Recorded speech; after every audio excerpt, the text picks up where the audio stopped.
Yes, it is that time. Time for the Captain's Cast.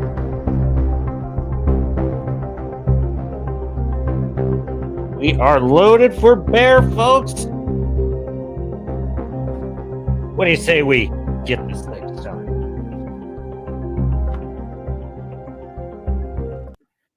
Kick the tires and light the fires. Welcome aboard. It is the Captain's Cast. I am your host, Captain Garrett. Just adjusting, preparing the captain's chair for warp speed. Hi, how are you? I'm Captain Garrett. This is the Swords and Starships channel. This is the Captain's Cast live on a Sunday. How are you? You know, I said on the last stream that we are winning and that we are turning the tide. And you know something? I have the evidence for you. Just going to make sure do a quick audio check. Looking good. And oh boy, you know, Disney is a company that is allergic to making money. They hate it. They hate money. They hate success. And there is a not so little green monster that is just on its way to Tokyo, just stomping woke Hollywood. I have the evidence. I have the receipts.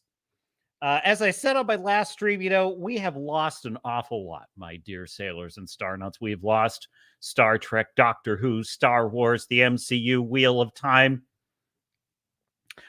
Not really Lord of the Rings, because we still have Peter Jackson's, but you know what I mean with Rings of Power. Like we've lost so much, but they have paid dearly and they are losing, and I'm going to prove it to you. So we got that coming up on tap. Star Fury is aboard. Hail, Star Fury. Captain Salute. Welcome. Just waiting to get the rest of the cats to come in. Get the cats got to drag them in. Redoubt is over there on Discord. The link for the Discord is in there, and Redoubt had a request of the captain in Discord, and so that shall be fulfilled directly, sir. Shall be fulfilled directly. Did you know? Did you hear Adam Driver? The NPCs have received their update. They have received their update. It is now okay for mainstream shows to gently criticize wokeness. It is which again, that is a sign we are winning, folks. Criticizing wokeness is working. It's working. This is how you take your culture back. You know, I spent 20 years probably of my adult life. How can I put this?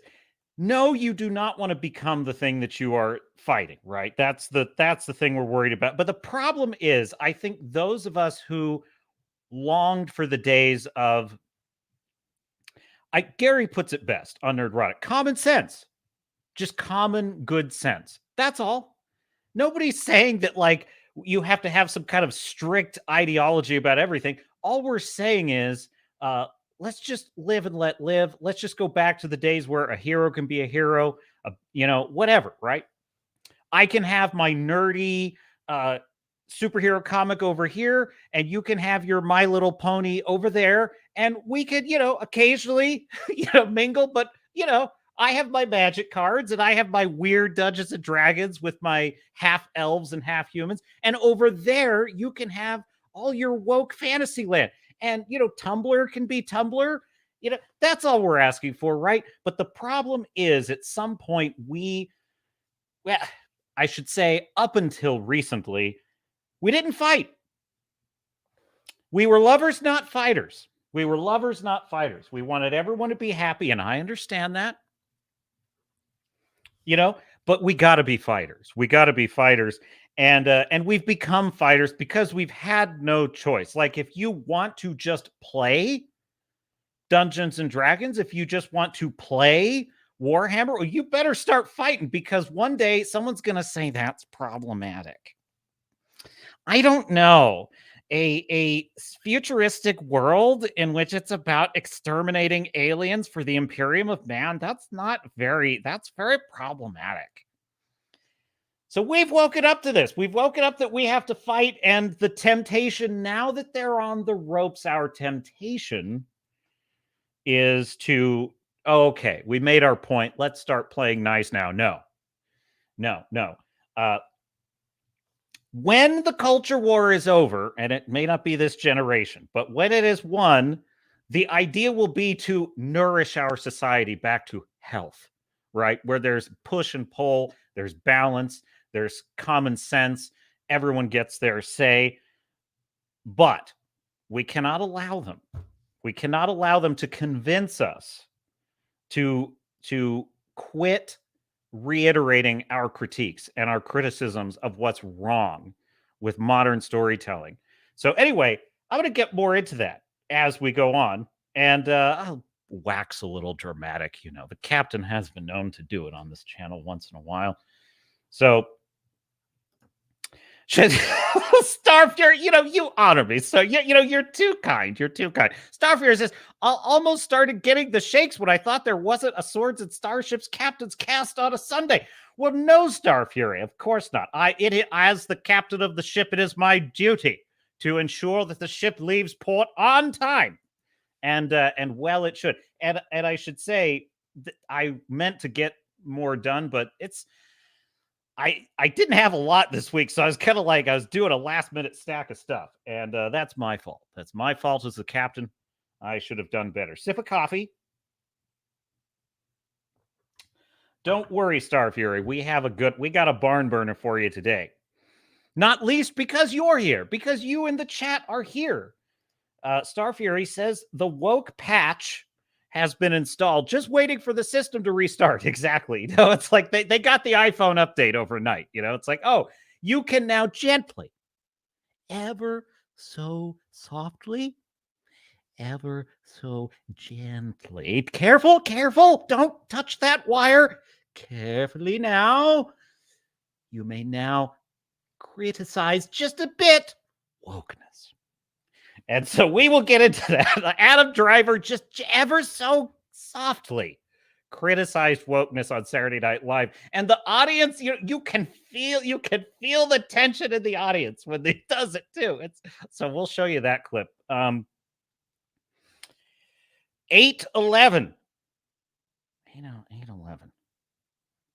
I'm the worst at decoding things. Like I am like, when this channel gets bigger, I'm going to be in deep trouble because they'll be able to troll. I'll just read the, whatever the name is.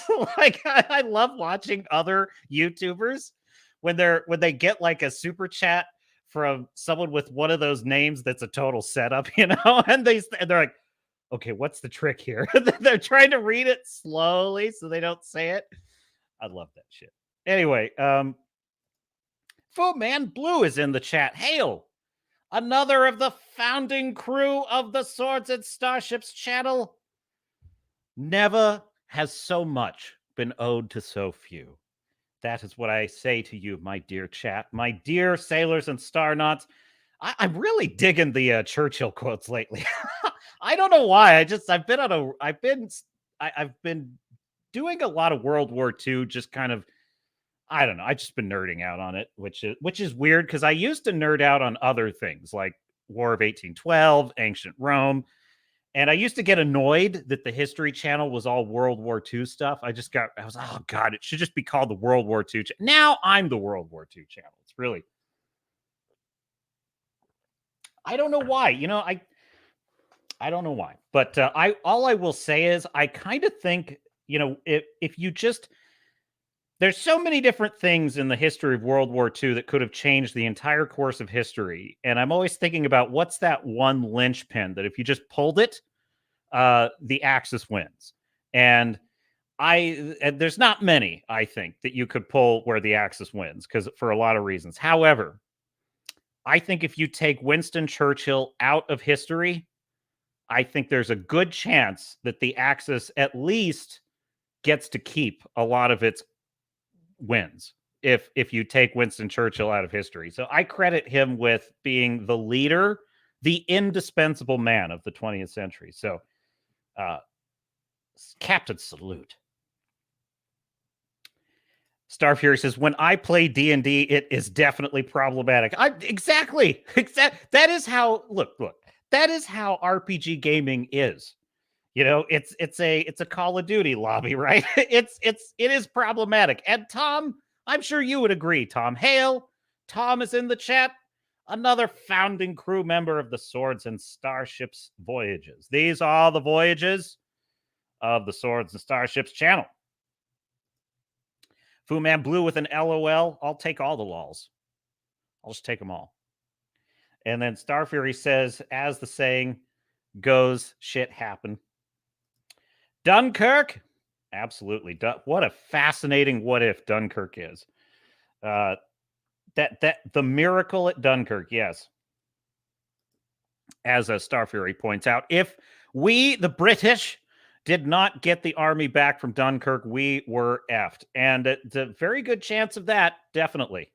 That would have been a catastrophic defeat. But there are other kind of odd little things that, like, if, for example, there was like an aerial report of the German thrust through the Ardennes in the initial invasion of Belgium into France. And there was an aerial spotting of German tanks going through the area, and they reported it, and the French and British army, you know, just the leadership was like, that's not possible. They're attacking from this direction. You're mistaken. And it's like, if that report had been believed, you know, we might not have even ever heard the word blitzkrieg, because it might have stopped the attack, and there you go. But fascinating what ifs in history. We're in the warm-up. I love the warm-up section of the stream, you know, where we're just kind of shooting the shit a little bit.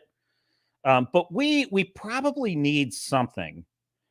I hope Redoubt is here. I hope you're out there, Redoubt, because I got your message in Discord, and I think let's go with that one first, because I saw this we are live, by the way, on YouTube, Rumble, and X, formerly Twitter. You know, you got to hand it to Elon. That is a bold play, putting just choosing one of 26 available letters in the alphabet and just claiming them for your brand. I got to say, that's kind of impressive. By the way, have you heard? Alex Jones is back, baby. He's back on X. And the meltdown is supreme. Look, you know, I'm kind of with I'm kind of with Heath Ledger's Joker a little bit, like, introduce a little chaos. It's like, you know, whatever is disrupting the plans of our elite tech overlords, I'm in favor of. So whatever's ruining their day is improving mine. So that makes me very happy, regardless of one's opinion. Where is the... See, I'm terrible at Twitter. Like, I don't know how to Twitter, okay? I don't know how to do it. Nerdrotic had this. Hang on, I'm going to find this tweet for you. Almost got it. He had such a good one on this. Come on. Posts. Why they call it posts now, which is really depressing. Give me some good fuel. There it is. I got it. Here we go. All right. Share screen. Present. There it is. Okay. So Redoubt, but he's here. Redoubt. I'm not trying to, like, I just don't want you to miss it, Redoubt. That's all. Okay. Redoubt Productions, per your request. And I saw this on Twitter. So Nerdrotic posted this, right? Hat tip Nerdrotic. The doctor gave birth to another doctor with no pants on out of his penis. This picture. What is this? What is happening? Oh my God, you Whovians. So I don't actually know what the backstory of this is at all, because I haven't watched the episode. I hear Neil Patrick. I'll tell you this much, Redoubt. I hear Neil Patrick Harris was good from Whovian. However, I've also seen kind of like clips and promotional images of Neil Patrick Harris as the toy maker, this villain in the episode. I know nothing about this character. I know very, very little about Doctor Who, just kind of what I hear from you and others who follow Doctor Who. I'm going to tell you right now, like, that is the character that could bring me in, because I find him super intriguing. I love NPH's kind of presentation of this character. I love these types of villains, by the way. He's kind of like Q in Star Trek a little bit. He's this kind of almost omnipotent being, if I understand it correctly, who can kind of travel realities and mess with things as he pleases. I find that really cool and find that really interesting. And then I see this and I'm like, what? I'm going to tell you, I said this on the last stream, okay? This obsession that the wokies, the left, just the radical LBGT militant crowd, just that whole cadre, this obsession that they have with parts, like genitalia, their obsession with your parts, but it's not that it's just an obsession like a sexual. It's not a sexual obsession. That's we're going places on this stream. It is a clinical obsession. It is literally, because you have Barbie at the end of the Barbie movie is celebrating her womanhood by getting a exam. Oh, why would you? Look, I hate going to the doctor, especially for things involving the parts, So, like, I don't want to, like, I would never in my life ever celebrate my maleness by saying I'm going to go, for the prostate exam. So it's like their obsession with this stuff is so bizarre. And what's so bizarre is when you listen to them defend it, like Russell T Davies, and there is a story. Maybe I should grab this headline. There's the Doctor Who casting director is defending the choice of race swapping. I shit you not, folks. Race swapping Sir Isaac Newton. and I was reading the kind of like defense of this, and I'm like, these people are delusional. Like, it's not even that they're ideologues or activists. I mean, it's that too. But like, they don't understand how insane they look to normal people. Like, to normal people, the way they obsess over these things, it's like far apart from like debating them on the merits of their ideas. It's like, do you realize listening to you, it gives me the same feeling, these weirdos gives me the same feeling as listening to someone with dementia. And I have listened to people talk with dementia. It's like, that's the feeling I get. It's like, what the fuck is this? Like, what in the blue F word is this? So Redoubt, why doesn't he have pants? I just noticed this. I know that Gary says no pants, but I honestly couldn't see it because the resolution of the image.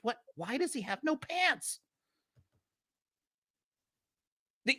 Of course, I could watch the episode and maybe there's like some kind of context I'm missing here, but I don't know. It ain't looking good. It ain't looking good. Okay. Redoubt says it's honest. It's God, I cannot speak right now. It's honestly funnier if you have no context. Well, I don't. and also, like, what context justifies this? I mean, if Doctor Who is a comedy, then that's different. Like, if this is a clip from The Office, it's like, okay, well, maybe now I can kind of guess where they're going with this. But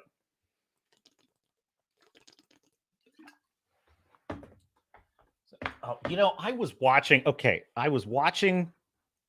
because I just had to take a sip, and that just reminded me of I was watching Mueller, the Mueller channel, where Mahler and the boys were reacting to these really cringe YouTubers who have just the worst review. I'm pretty hard on myself. Like, I'm like, oh, that wasn't a good stream, or Captain wasn't at his best today.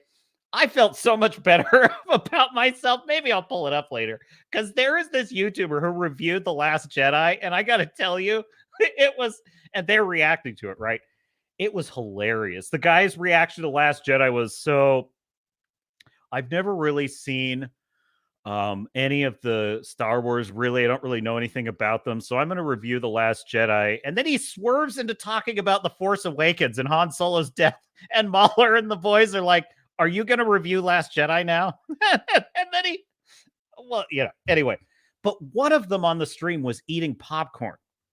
And so what do you hear over the very high resolution sound? What you're hearing is, it's like, oh God, why would you do that to your audience? That's so gross. I would never want to do that. And I was getting mad. I was getting really pissed. I was like, dude, mute your microphone if you're going to freaking eat on the stream. It's just bad etiquette, okay? It wasn't Mahler doing it, so but I forget who it was. But Fu Man Blue, the penis born. No, Ma, we have just created a new fantasy race, by the way. The penis born only get born with a shirt and high tops, and that is well known in the lore. Fu Man Blue says, a little too on the nose, Star Fury. What? Wait. Oh, did I miss that? Guys are going fast now. Oh, yes. Redoubt also said, let's just say the giggle has compelled, that would be the Doctor Who episode, the most recent, has compelled me to write a little editorial about mainstream storytelling's fear of finality. Interesting. I'm very, let me know how that's going, Redoubt, as soon as that drops. I'll check it out because I'm very interested in that premise because I actually really agree with you. And I don't know if you're kind of thinking along the same lines, but what I've talked about on the stream before is a kind of impotence that creatives like Rian Johnson and I would say, honestly, current Dave Filoni and others seem to exhibit lately, which is, and I call it like mental impotence. Like they're not able to portray a character, just leaving aside the culture war element of it. Like they don't want to have a hero that is effective. And one of the best examples I've ever seen of this, by the way, is Ezra refusing his lightsaber. It apart from the phallic metaphor of it, just leaving that aside, the fact that literally this character is not willing to accept his own weapon back and use it in his own defense, to me was Freudian. Like it was a Freudian. This is bizarre to me. Like I don't understand. I mean, I don't, but I do. Like I do understand, and I think that's what it is. It's like a fear of finality. You might also be referring to the fact that nobody can stay dead. It's like they have to dig up, like they won't let Donna, his companion, just have that lovely ending to her story. Like that's criminal. I'm totally with you on that. But you know what's weird too, though, is they love finality when it's destroying something we love, though. Like Star Trek Picard season 2 kills off Q in the most nonsensical, unexplained way I've ever seen. Like there was no explanation for it. It made no sense at all. It served no real dramatic purpose in the story. It was weird.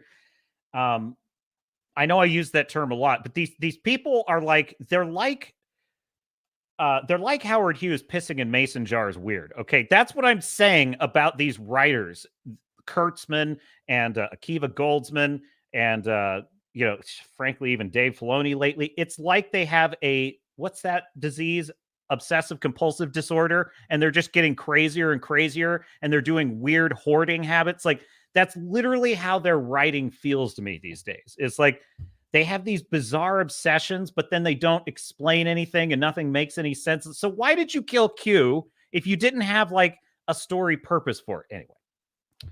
So they love finality when it's assassinating characters, but they hate it when it does anything like dramatically nourishing for the audience.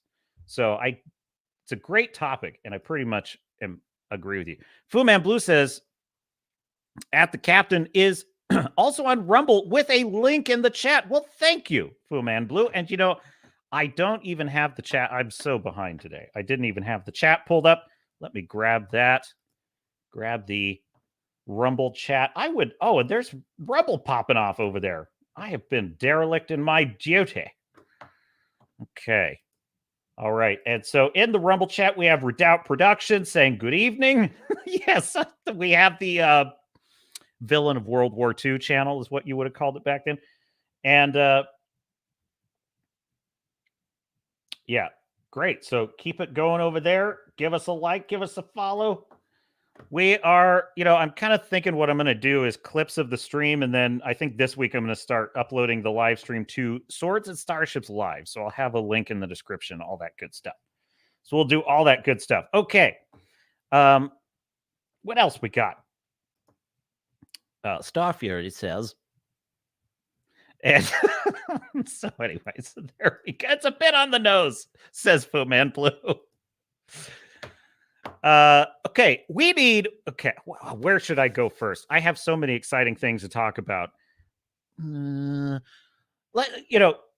spoilers on Godzilla, okay? But folks, Godzilla Minus One is wrecking Hollywood shit. Like this film is breaking records, folks. Not just it's broken seven records.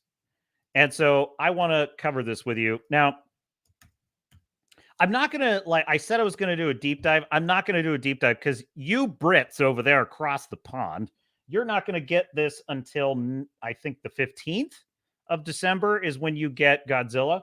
So I want to give you a chance to see it. And so maybe we'll talk about it some more. But I'm just telling you that this film is so magnificent. It's like one of my, it's an all-timer for me. And I'm so pleased that the internet basically agrees with me because I can't find anyone who doesn't just love this film. So here we go. Try this headline from Screen Rant. Godzilla Minus One holds the record for the biggest... Oh, crap. I just spoiled the lead. There it is. Nice job, Captain. I started at the bottom. Okay, 7 box office records broken by Godzilla Minus One. Oh, my God. These ads are killing me. This site is ridiculous. There weren't this many ads when I was queuing up the stream. Anyway. I'm just going to have to watch the Verbo ad. Maybe I can get the ad blocker working here. Ad blocker. Screw you, Screen Rant. Oh, thank God. Okay, so Godzilla Minus One has shattered box office records, including the biggest domestic opening for a foreign language movie in 2023. It is the second highest debut for a live action foreign language film ever, falling just short of the 2002 film Hero. That is a great film, by the way. I love that film, Hero. Godzilla Minus, that was Jet Li. Godzilla Minus One has achieved the largest domestic debut for a live action Japanese film, solidifying its place in box office history. Box office history. So these are 7 records this film has broken, folks. Are you ready for this? It is, so number 7, Godzilla Minus One is the biggest domestic opening for a foreign language movie in 2023. It is the biggest domestic opening for foreign language movies. So yeah, it is the foreign language film of the year in America. Number 6, Godzilla Minus One is the second highest debut for a live action foreign language film ever. Second highest debut foreign language film ever. Number 5, Godzilla Minus One is the largest domestic debut for a live action Japanese film. By the way, these are 2 of the supporting characters in the film that are excellent. On the right here is Dr. Noda. And I forget this guy's name, but I think he's the shipboat captain. He's awesome. Awesome as well. Oh, boy. Oh, no. That's my favorite scene of the movie, I think, right there. Number 4, Godzilla Minus One. Dude, look at how incredible he looks. Like, he is magnificent. The visuals in this movie are unbelievable. And by the way, the director, Takashi Yamazaki, is saying that he wishes the budget were 15 million, folks. He's saying it was lower. He's saying that 15 million is way higher than what he had. And I've also heard that he was working on like all these different things himself. Like he personally was working on some of the visual effects. It's incredible. Oh my God. I got to force quit a program here. Hang on. You are just killing me. I get the little jumpy icon. Go away. Okay, here we go. So yeah, Godzilla Minus One was the number 1 film at the domestic box office for the first Monday of December 2023. So it blew out the box office. And by the way, if the MCU were still in its heyday, it would have had no chance at that. Like no chance. The Marvels would have been just crushed it. With Nick Fury petting a kitty. He was petting a kitty, folks. Like, what's up with that? In fact, lest I forget, because I think yeah, here we go. You think it's wise taking that bangle to the bad guy? There he is. There he is, petting a kitty. So yeah, number one film, beginning weekend of December. What was it? Beginning weekend of December 2023. Okay, number 3. Godzilla Minus One is the first live action foreign language film to be a number 1 at the box office since 2004. 2004. Number 2, Godzilla Minus One is the highest grossing live action Japanese IMAX film in Japan. And number 1, Godzilla Minus One holds the record for the biggest single day domestic box office for a foreign live action film. There's a lot of words and there's a lot of qualifiers in there. So the number 1 record, it is the biggest single day domestic box office for a foreign live action film. So it's the biggest foreign film in America in history for single day domestic box office. So there's 7 records this film has broken. I think it's made something on the order of like 40 million, 45 million. The director is saying it actually had less than a $15 million budget. And I have another story here I wanted to grab because I think this is the one. Hang on. Yeah, here we go. This is the story. So this from Cosmic Book News, Godzilla Minus One, bigger box office success than thought. Director Takashi Yamazaki reveals the budget of $15 million is vastly overreported. So let's see. Do they have the latest numbers in here? It only had a 44% drop for its second weekend, which is phenomenal. It's been extended. They're adding more screens. I'm telling you right now, I think this one is just going to keep going. Now, listen, is it going to be like a $1 billion film? No, it's not. It's a niche genre film. However, it has an appropriate budget and a lot of heart and a lot of word of mouth. So I'm looking for the lead here. So there he is, the great man himself, writer, director Takashi Yamazaki. And this is a pretty awesome post. Like, by the way, this is a class act right here. So this was a post that Takashi Yamazaki said. We're excited by the tremendous response in North America. I've been reading the fan feedback on social media and am very encouraged by the passionate comments based on a thorough analysis of the film. In some theaters, I've heard there was even applause. Thank you. There was applause in my theater, and it came from me as well. Where is his clip? I can't find it. His quote. Hang on. Control F budget. That should do it.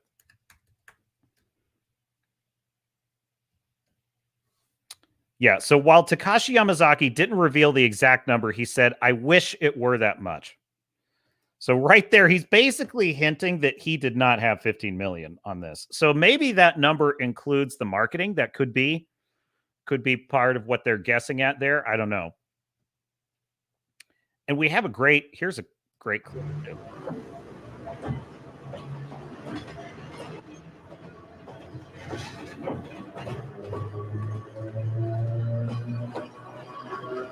From the film.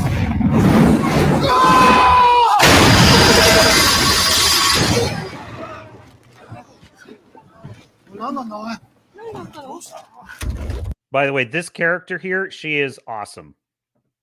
She is awesome.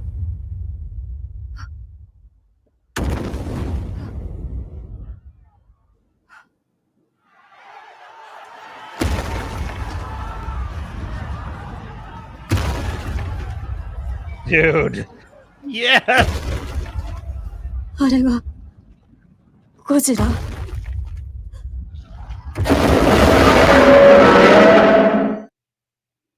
Brilliant. Magnificent. Magnificent. So yeah, that would be Noriko. I would say she's kind of the second protagonist of the film, and it is incredible to me how they gave all of these characters just such a moving and powerful story all their own. So I'm not going to do a deep dive on the plot or anything else. I'm just going to tell you this film, as I mentioned last week, is a Swiss watch of storytelling. This is all heart. You know, the ass backwards way of making movies is what the American film industry does now, which is, gee, where are all the fans? Oh, they're all the fans. That's a pre-built fan base. Let's find something we can make for them. Let's just make something that they'll swallow. And so they go find a property, they buy it, they do a sequel, they do a prequel, they do a bad spinoff, they just do all this garbage. And then they stuff it full of all their woke bullshit because they don't understand it. They don't have a passion for it. They don't even care about the characters. And then they hear all these activists just yip, yip, yip, yip, yip, yip, yip, yip, yip, yip, ree, in their ears. Oh, yes, well, we want to be good citizens of the earth. So we're going to put lots of chicks in. We're going to, you know what we're going to do? Is there a problem, people? No problem at all, Mrs. Kennedy. We were just discussing ideas of what to do. Wrong one. Better. Put a chick in it. Make her gay. Fuck it. There you go. And so that's what we're going to do. Now, if you are Yamazaki, you are making Godzilla Minus One because you have a vision. You have a story, this thing that you love that you want to bring into the world. And that is what creates success. And you do it, you beg, borrow, and steal as whatever you have to do to make that achievement come across on screen is what you do. So absolutely, absolutely love it. Let's check back in on the chat because Star Fury with £2 sterling. Drink to the death of Doctor Who. Oh, no, I don't want to drink. Don't make me do that, Star Fury. I will drink to the death of the, shall we say, I will drink to the failure of the woke, dumbass creatives that have killed Doctor Who. And a toast to what has been lost. To the fallen. To the fallen. If you would doff your caps. Moment of silence for Doctor Who. Thank you. Thank you. I know, Star Fury. It's not fair. I don't know what they've got to get it in theaters. So yeah, not going to do any more Godzilla talk, but I just wanted to reiterate that this film is... Now, listen, I gave you my review last week, and as I said, it is a 10 out of 10. It is the best film of the year. It's not even close for me. Like, it's not even close. Oppenheimer's not even close for me, as like, this is the best film of the year. So I'm not even just comparing it to what's bad. I'm comparing it to what's good. And just as a storyteller, it speaks to the most primal storyteller and story customer in me on sort of both levels. Like as a storyteller, this is the kind of story I love to tell. And as a story watcher or reader, this is the kind of story I love. So, but also just objectively, it's a great achievement in storytelling. And, you know, honestly, it doesn't reinvent the wheel. It just follows. I don't want to say rules, because I don't believe there are rules in art. But what I believe is there are principles. There are time-tested principles. There are things that move people, things we care about, and that is as it should be. So anyway, it's just humiliating. It's humiliating what is a failed, ossified, worthless model in Hollywood, which is these bloated, you know, that Hollywood has become a cannibalistic industry. It's become a cannibalistic industry. All it can do is cannibalize other more successful properties, and then it cannibalizes the remains of those other cannibalized. Like it cannibalized something, and then another cannibal property comes along and cannibalizes that. Like, see live action remakes of Disney animated films, for examples. These are the laziest things in modern storytelling to me. We're just going to take the animated film and make it live action. and we're going to make it a less quality product. It's pathetic. It really is. So, but anyway, my point is there are film studios out there like A24 and Blumhouse and then Toho Studios over there in Japan. They are making smart, appropriately budgeted films, and they're working for it. They're working for the audience, and they're working toward a vision. And it's such a beautiful thing. I can't wait for you to see it, Star Fury. And as soon as you have, we're going to do our deep dive. As soon as the Brits over there across the pond, that's just part of our special relationship. We Yanks and Brits, we beat the Nazis together. That's a bond of brotherhood. And you were once our founders, and things didn't work out. We had to go through a nasty breakup. But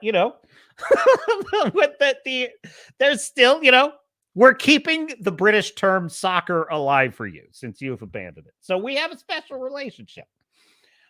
Redoubt Productions over there on the Rumble side says, this is where I view streams when not at my computer, again, here in silent.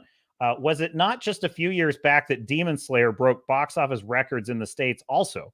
Point being, Asia is taking over American media, which is both very good and very bad, depending on politics.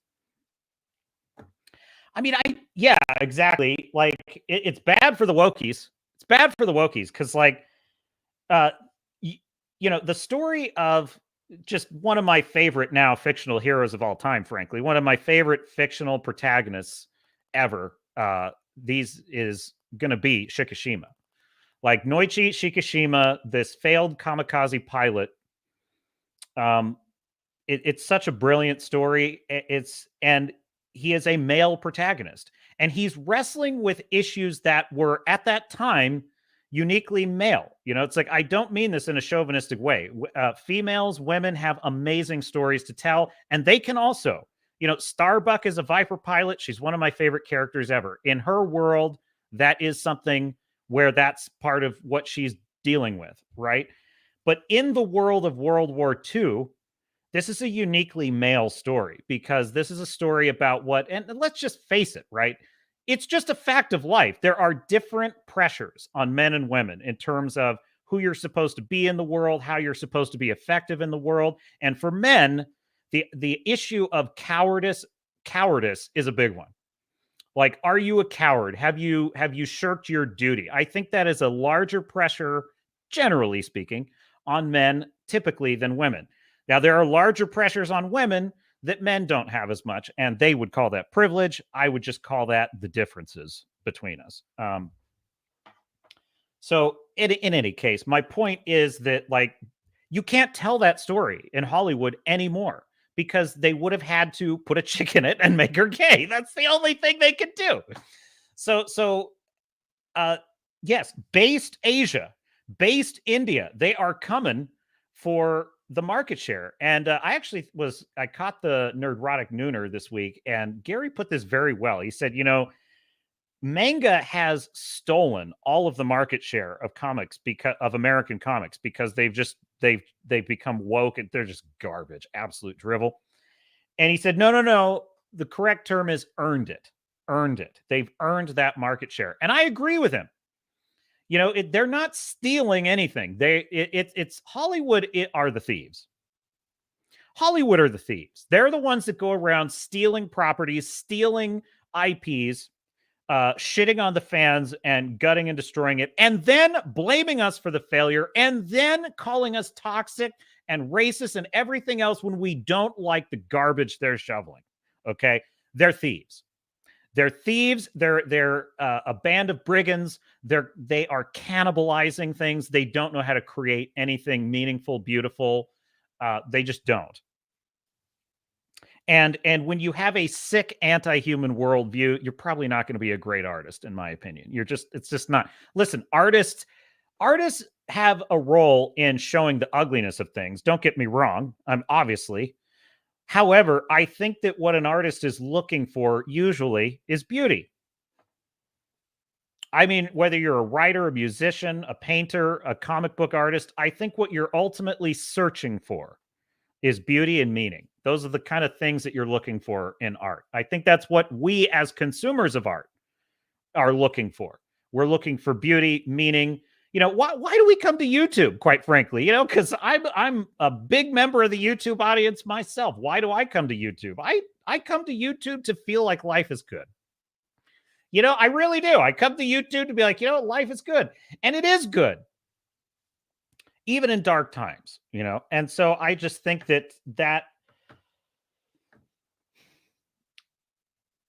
the good storytellers, it doesn't matter where they hail from. They will earn that market share and they deserve it. And by the way, that kind of also implies, it's kind of a turn of phrase. It sort of implies it's a zero-sum game. I don't think it is. There is plenty of room for everyone. Hollywood could be churning out masterpieces and there would still be room, in my view, for amazing films like Godzilla Minus One. But it would be harder. It would be harder because the competition would be stiffer. So Star Fury says,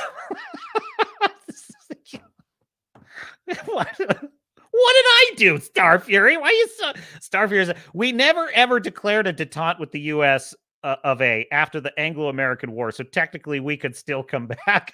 You know what that makes me think of? Okay, let me see if I can find this. This is going to be for you, Star Fury. So I know I can find this. Okay, I didn't even put in the full search term. Hang on. Yes, I think I found it. Yeah. Okay. So listen, Star Fury. Listen, I'm really afraid of you Brits coming back because this is what it could look like. This is what it could look like.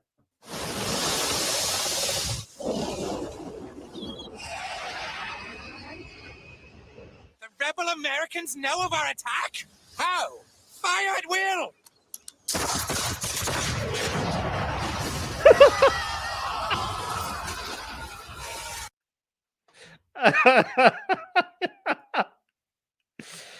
Oh, South Park. Anyway, so we'll be on the lookout for that. We'll be on the lookout for that. Well, dust off the old HMS Victory. Let's see. Okay, cool. So let's did I have anything else on Godzilla I wanted to cover? Because I think that pretty much was the story. 7 records, folks, which is pretty awesome. And I think I had the official, what's the official number?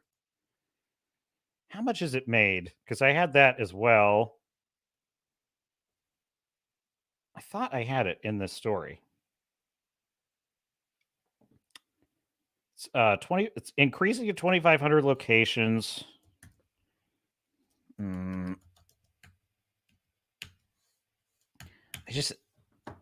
Hang on. Godzilla box office, because I had it. Box Office Mojo's got it. Okay, so it's at 51. It's almost at 52 million worldwide. So 25 million domestic for the USA, international 26 million. It's at 51 million. The director Yamazaki is saying they spent less than 15 million on this. Like, folks, what is that? That is at least a 3.5 times return. 3.5 times return on investment. At least on budget, right? And I doubt that they had a huge marketing budget for this either. That's how you turn a profit in filmmaking. So meanwhile, over at Disney headquarters. So if you're ready, let's go for the million. If Bob Iger was in the room with you right now, what would you say to him? Eat a bag of dicks? Suck on my pee-pee? Disney Plus is gay? Go fuck yourself.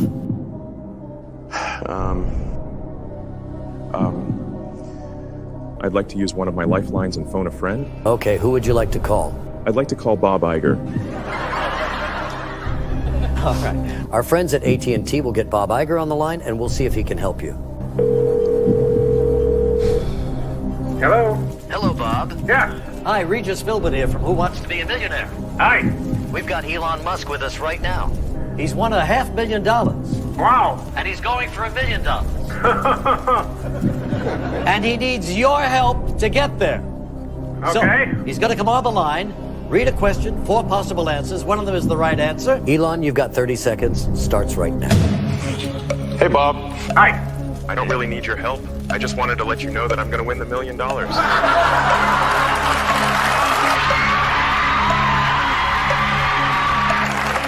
Go fuck yourself. He's won $1 million.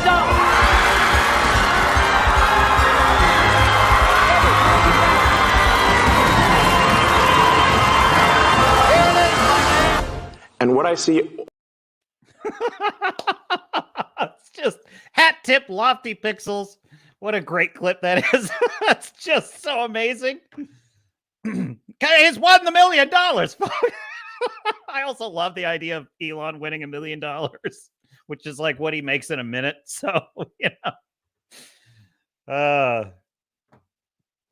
so on that note, so folks, it turns out that we've talked about this a lot, right, on the stream. Like, how is it that this company is so bad? Like, every single thing they've released, Lightyear, The Little Mermaid, all the Marvel movies except Guardians, and Guardians only eked out just a little bit of a profit. Indiana Jones and the Dial of Destiny.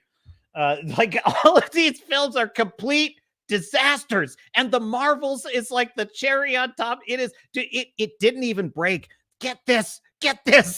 The Marvels didn't even break 90 million domestic. Dude, Godzilla Minus One might catch the Marvels domestic box office. Think about that. Because right, the domestic is at 25 million for Minus One. The Marvels was sitting at about 90 million when they finally stopped reporting on it. You know what? It still might be a long shot, but I'm telling you, if Minus One sticks around, Godzilla might catch the Marvels. Oh, please let this happen. Please. I don't ask you for much, dear Almighty. I come to you so rarely. Just please let that happen. I would be so happy. So yes. And we ponder on this channel, how can they be so, like, for 2 years, every single thing they make is a complete disaster. They're embarrassed every day. Their park gets closed. Florida takes away their little fiefdom that they were running, which is turning out to possibly be something of a criminal empire where they've been bribing. They've been greasing the skids with bribes. You know, it's like the Galactic Star Cruiser is one of the greatest embarrassments they have to. By the way, have you ever seen such a cringe thing in your life? Like, oh, I want to spend my time in a windowless hotel, being driven around in a windowless bus, sleeping in a Star Wars themed bunk bed, and watching weird cringe, like off-brand alien songs from the Star Wars universe. No, I don't want anything to do with that. So that cringe whole thing just fails, right? And it's like, do they hate money? Like, do they hate making money at this company? They're the most, they're just, it turns out, folks, it's worse than we could have imagined. This company is stuffed from the bottom to the top with absolute woke wackos. Wackos, folks. These people are lunatics, and they are running this company, and there is, listen to me, there is no chance this company is course correcting, like none. Because they're all infected with the woke mind virus. And this comes to us from Chris Gore. Chris Gore, of all people. So I want to take a look at this clip. This was from Midnight's Edge. And folks, this will give you a picture on just how bad this situation is. Share screen. So Chris Gore was on Hat Tip Midnight's Edge. Link is in the description. And Chris Gore is working on a story. Hat Tip Filmthreat, that's his channel. And they are going to do like a Twitter Files level expose on what's going on at Disney. And this is what he had to say. Speak about your experience at Disney. This has been told to me by many people who've reached out after Alan Ing put out his Wish review, in which he was extremely disappointed. And now we've been, flooded with emails from people at all levels, both current and former employees of Disney, that have had enough. And one of the things that was mentioned was that a strategy of the company is to force you to sign an NDA so that you are unable to defend yourself. Well, what Bob Chapek should do is break the NDA. And if enough people do it, good luck, Disney. The news that we've been getting is probably not shocking to listeners here. It's everything you've suspected. What I did find shocking is it's even worse than we thought. Far, far worse. Mm. The company is effectively at the lowest levels. The rot is rotten to the core. At the lowest levels and everywhere, activists that have taken over Disney. And I can't speak too specifically about a few. I can speak specifically about a couple things, and the specifics that we'll get into in a story forthcoming that'll be on filmthreat.com that Alan's working on. And it's going to have to end up being a series because there are too many angles. But one of the stories that's been repeated more than once to us, because what Disney likes to do is intimidate. They like to do Zoom calls with lawyers and HR present. I was told about a case where just a lot of it is an intimidation factor. So what was going to happen to Gina that she refused to do isn't surprising, because that is their strategy. You're set up on a Zoom call with numerous people, including someone from HR and some lawyer who asks you, do you know why you're having this meeting? It could be about something you posted on Facebook years ago that somebody found and then reported. It is, the environment there is a toxic work environment. By the way, folks, this is the world wokies are building for us. I think this is just such an important point because, a lot of people say, oh, well, it's just movies. Why do you care so much? Like, what's the big deal? That's not the layout I want. Come on. Where is it? Hang on. That's the one. There it is. Why do you care so much? Like, what's the big deal? These are just folks, this is the world they want to build everywhere you go. Where it's like, do you know why we're having this conversation? Because you said some things, you thought some things that were wrong. And you need to do better. And this is why we fight the culture war, because if we don't, this is what's going to take over. I watch some Gen Z, a friend of mine, I watch some of the Gen Z generation interact, and it's like, you'll see, I've seen woke people policing each other. And I literally said to one day, I'm like, it's not your job to go around telling people all the supposedly bigoted things they've said or problematic things they've said. That's not your job. You're not the policeman for everyone around you. And this specific person that I was speaking to also was extremely, I cannot stress this enough, extremely ignorant of a lot of history and just actual knowledge and knows it, because I said, if you're going to go around telling everybody how they should be thinking and speaking, you need to actually know a lot more than you know about history. And to this person's credit, they agreed. They were like, yeah, actually, you make a good point. I agree. I should know more. And that's to their credit that they admitted that. But I literally was struck by but also young people, it's not totally their fault, because this is the world they've been raised in school, which is to go around policing everyone else's speech and everyone else's thoughts. So we may laugh and point at Disney, but I'm telling you, why do they stuff this in all of our movies? Why do they want to take away characters like Shikishima in Godzilla Minus One? They want to take away the male character's hero's journey. Now, I'm not trying to take away the female hero's journey, nor would I. I love badass babes. I love the babes. Okay.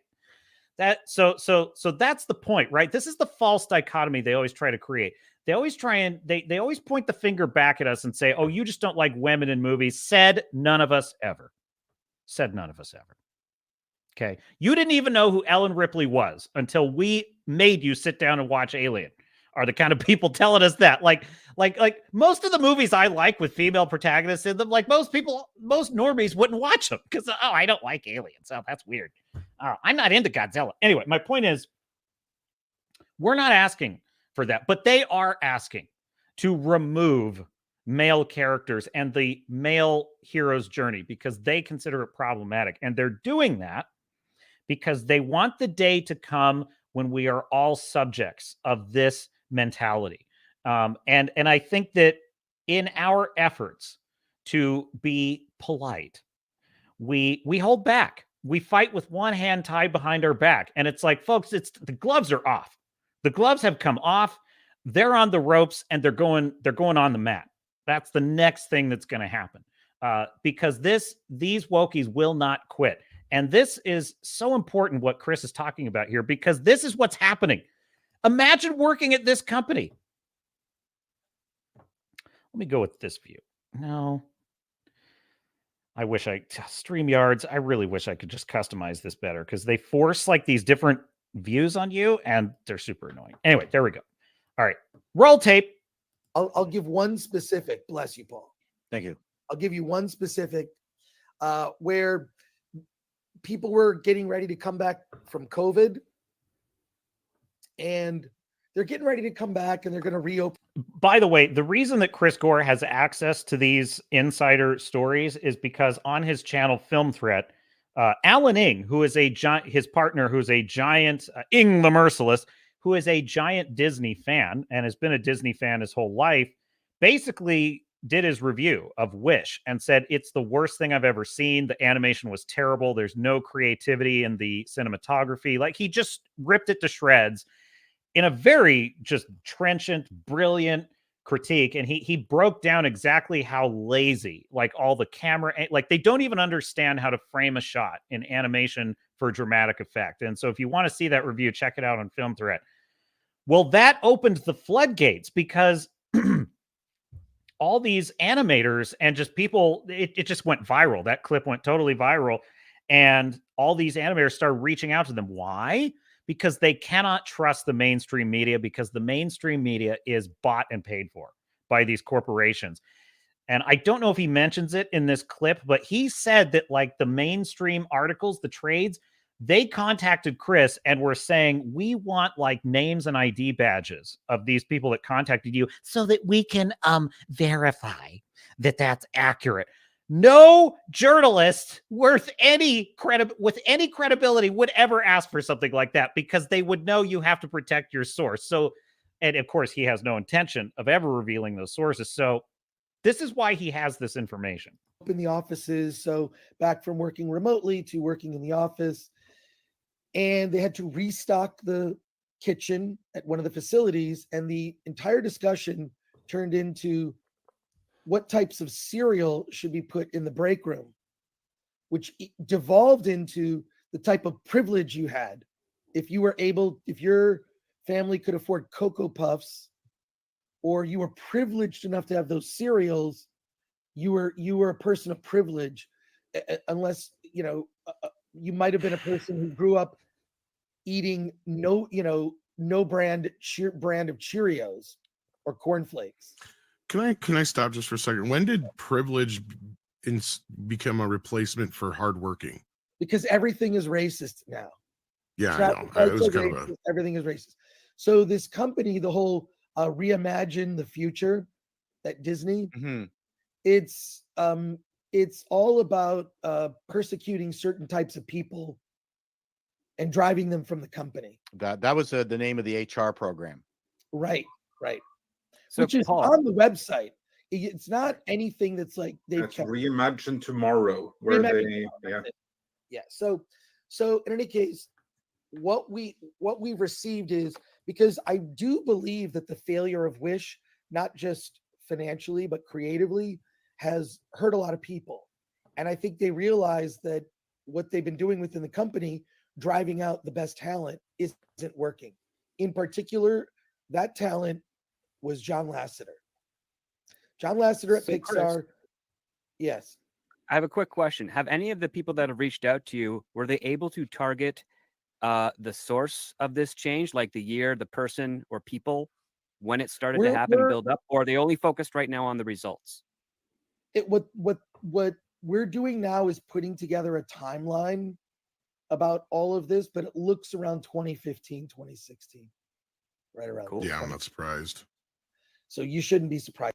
Gee, 2016. What happened in 2016 that might have resulted in all this? And I can't put my finger on it. By that. But Alan's working on this story. He and I received letters. I bring Alan in the loop. I don't know that anyone will be able to go on the record, but everything in the story will be verified by more than one source. Much of it is, for example, Strange World. When Strange World bombed around Thanksgiving weekend, right? There was a huge Zoom call with a lot of people, and a lot of people recorded that Zoom call. And they were pissing and moaning about why it failed, the reasons it failed, a lot of blaming the audience. Well, the same thing happened with Wish. There's no accountability at the company, which makes sense because the leader of the company is not accountable. Bob Iger. No. Bob Iger is never the one whose fault it is. And he threw Nia DaCosta, who I believe Nia DaCosta is actually a talented filmmaker who was micromanaged.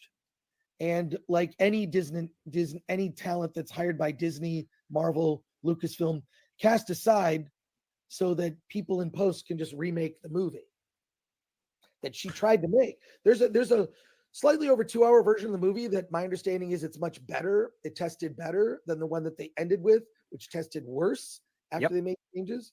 I can confirm that. Yeah, Nia DaCosta was just treated poorly.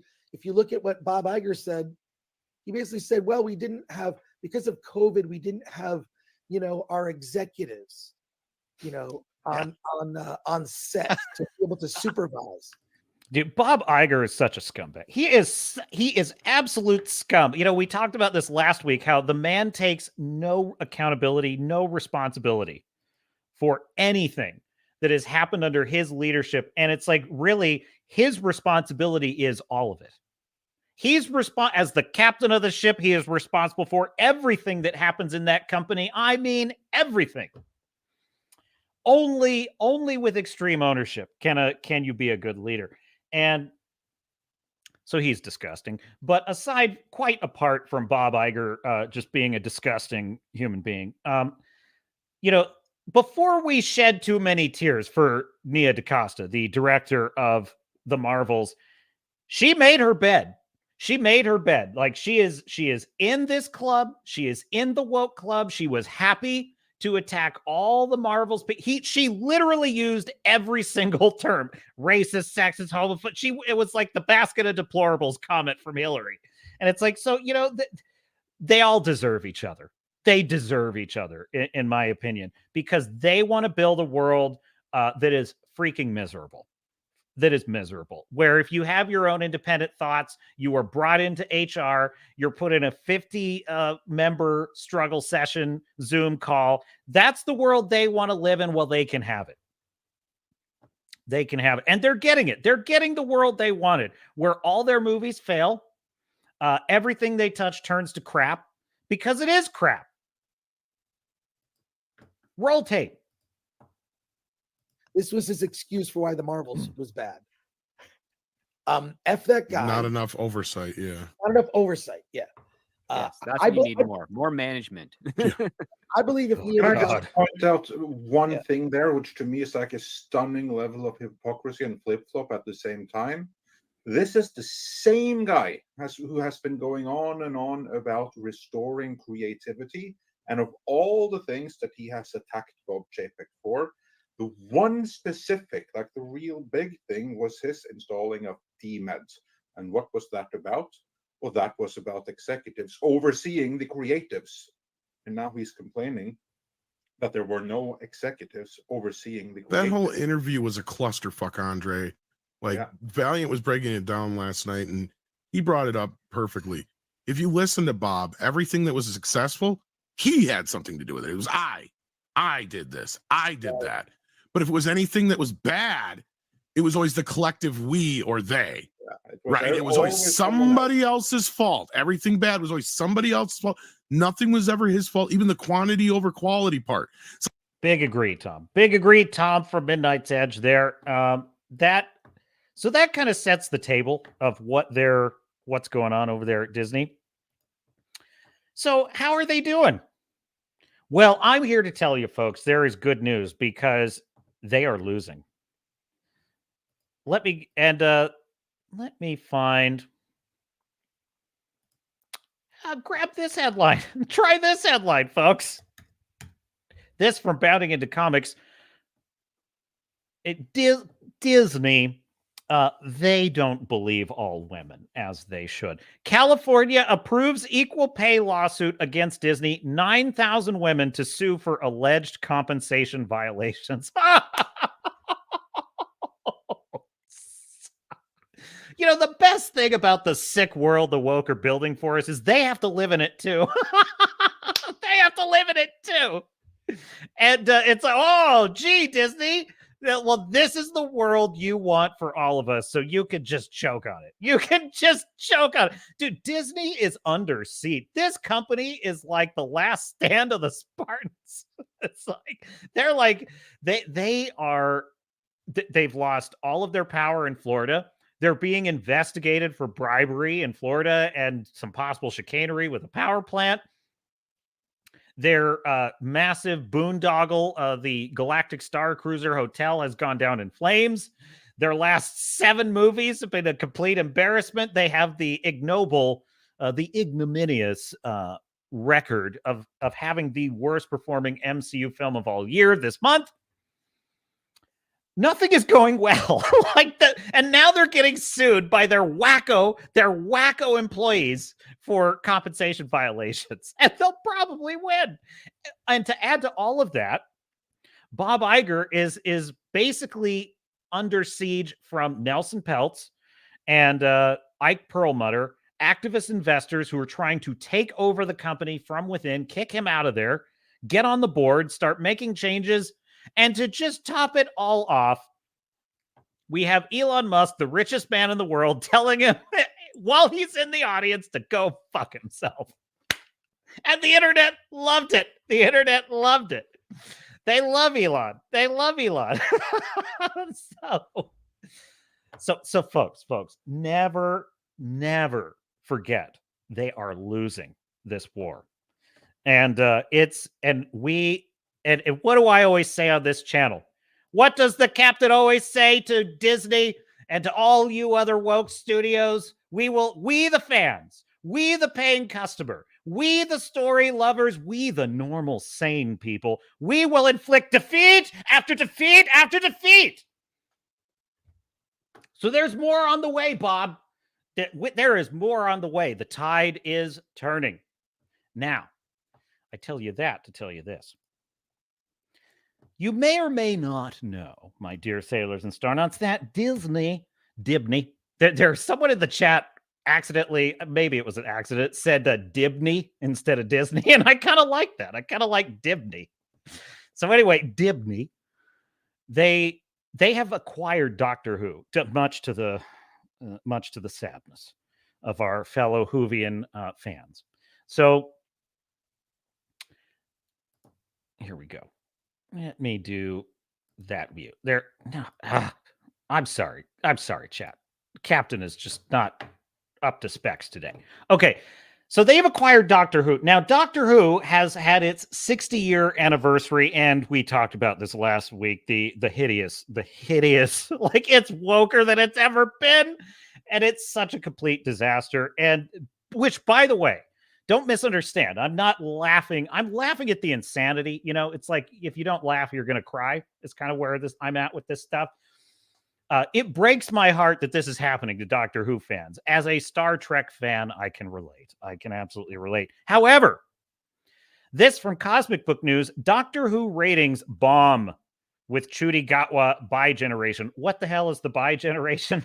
I mean, that seems kind of self-explanatory, but like, I need a definition on this because I haven't heard this term. Bi-generation was a variant of regeneration, which the Doctor believed. Okay, so it's referring to an episode. Okay. I thought that was like a term now for the new generation.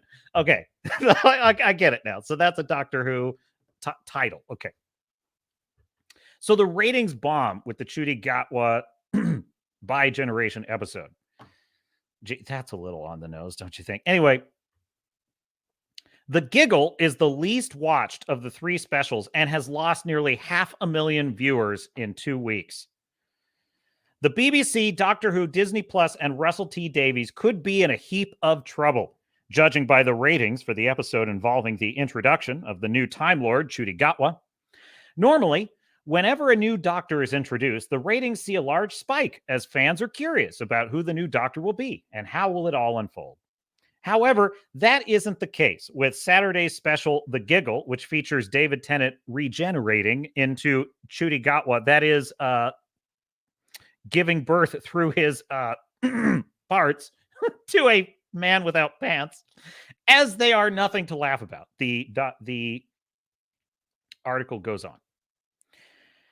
The Giggle is the least watched. Less viewers showed up, and The Giggle is the least watched of the 3 new specials, coming in at 4.62 million viewers. That's down from 4.83 from the second special, Wild Blue Yonder, and down even more from 5 million for the Star Beast, which was the first of the 3. So not only are those numbers low for Doctor Who historically anyway, people tuned in and they're dropping off. Isn't it interesting that this is the same pattern we see with the DCU, the msheu, I should say? Because listen, it should never need to be said, but when I'm saying the garbage MCU, I'm not talking about phase 1 through 3. So we'll just enter that into the record. So we're literally seeing this pattern repeat over and over and over. Fans show up, they give it a try, and then they're gone.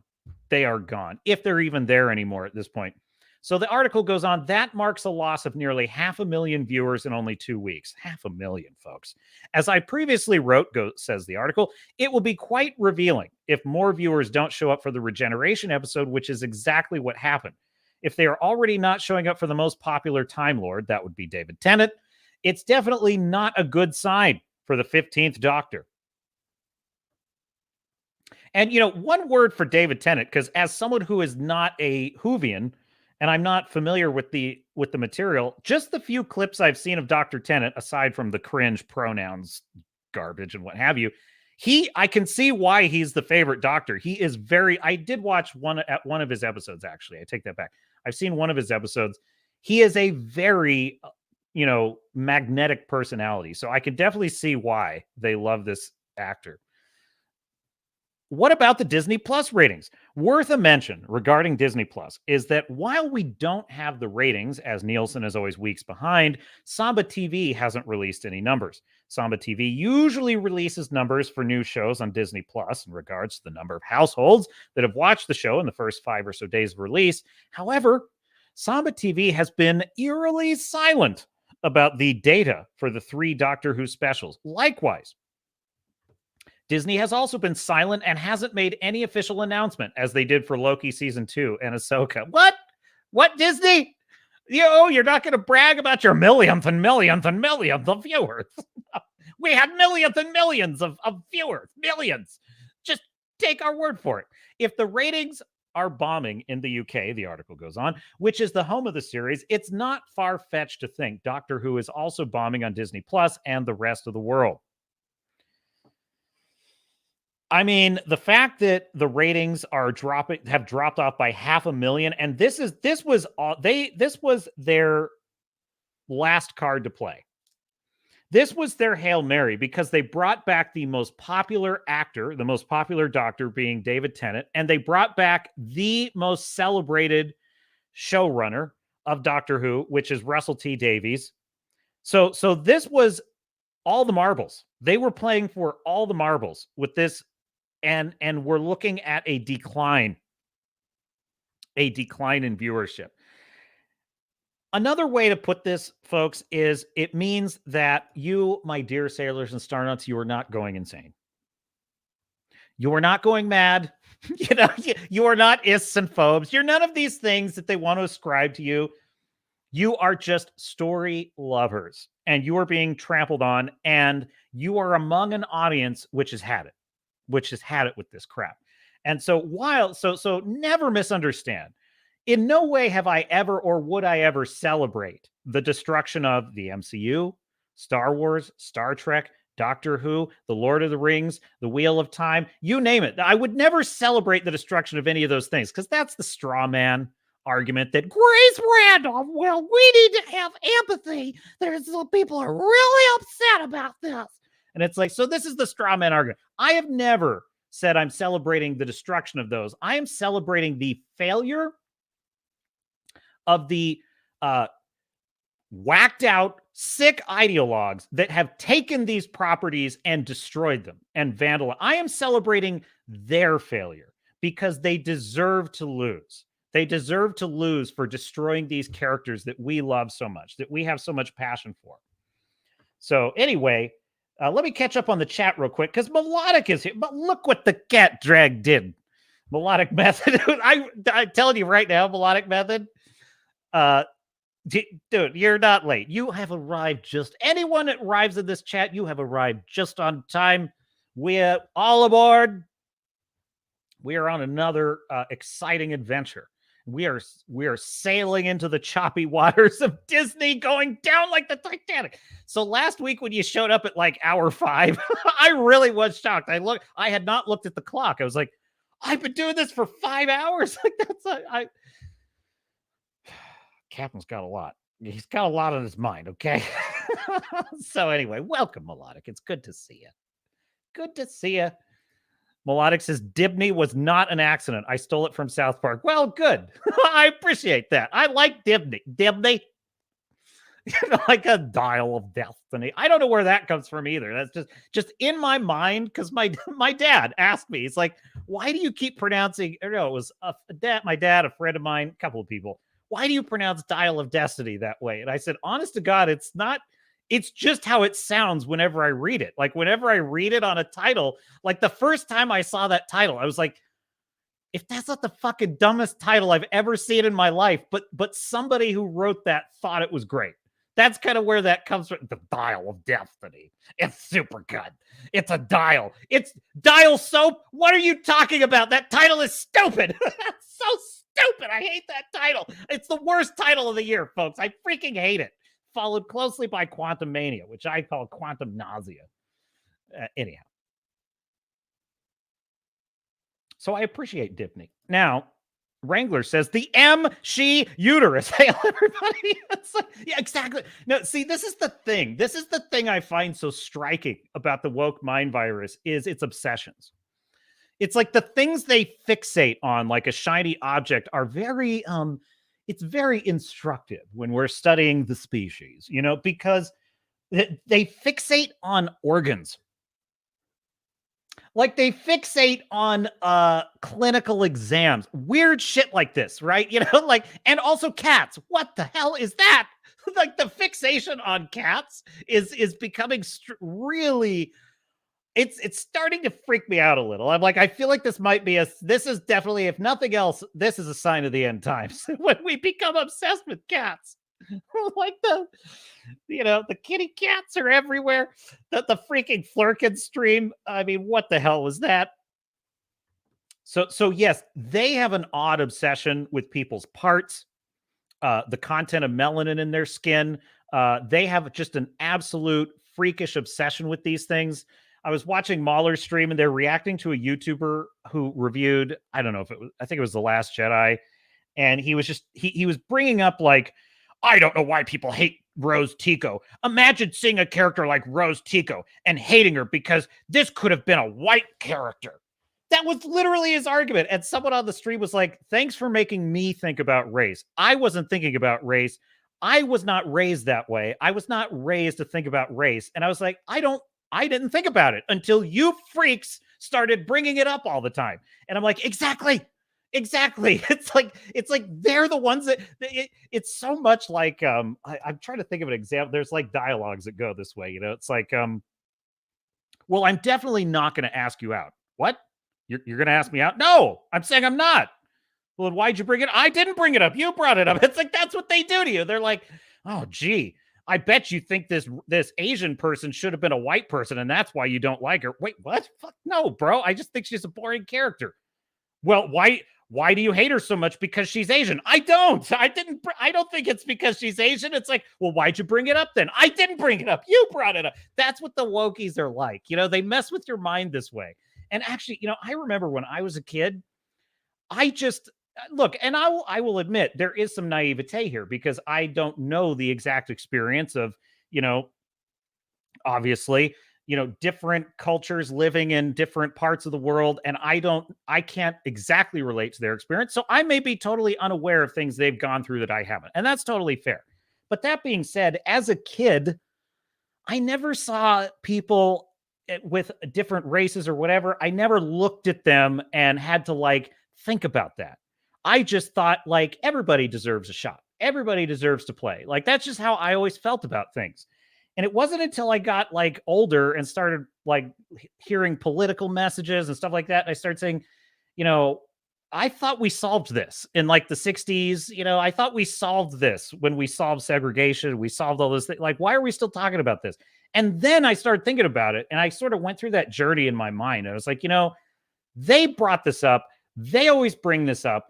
Now, if you want to, but the thing is, in the real world, nobody has to bring it up because everyone sees, the evil of racism. You see it when it's there. The odd thing is when it actually happens in about the most brutal and horrific way you can imagine, such as the events in the beginning of October in a certain area of the Middle East, suddenly they're blind to it.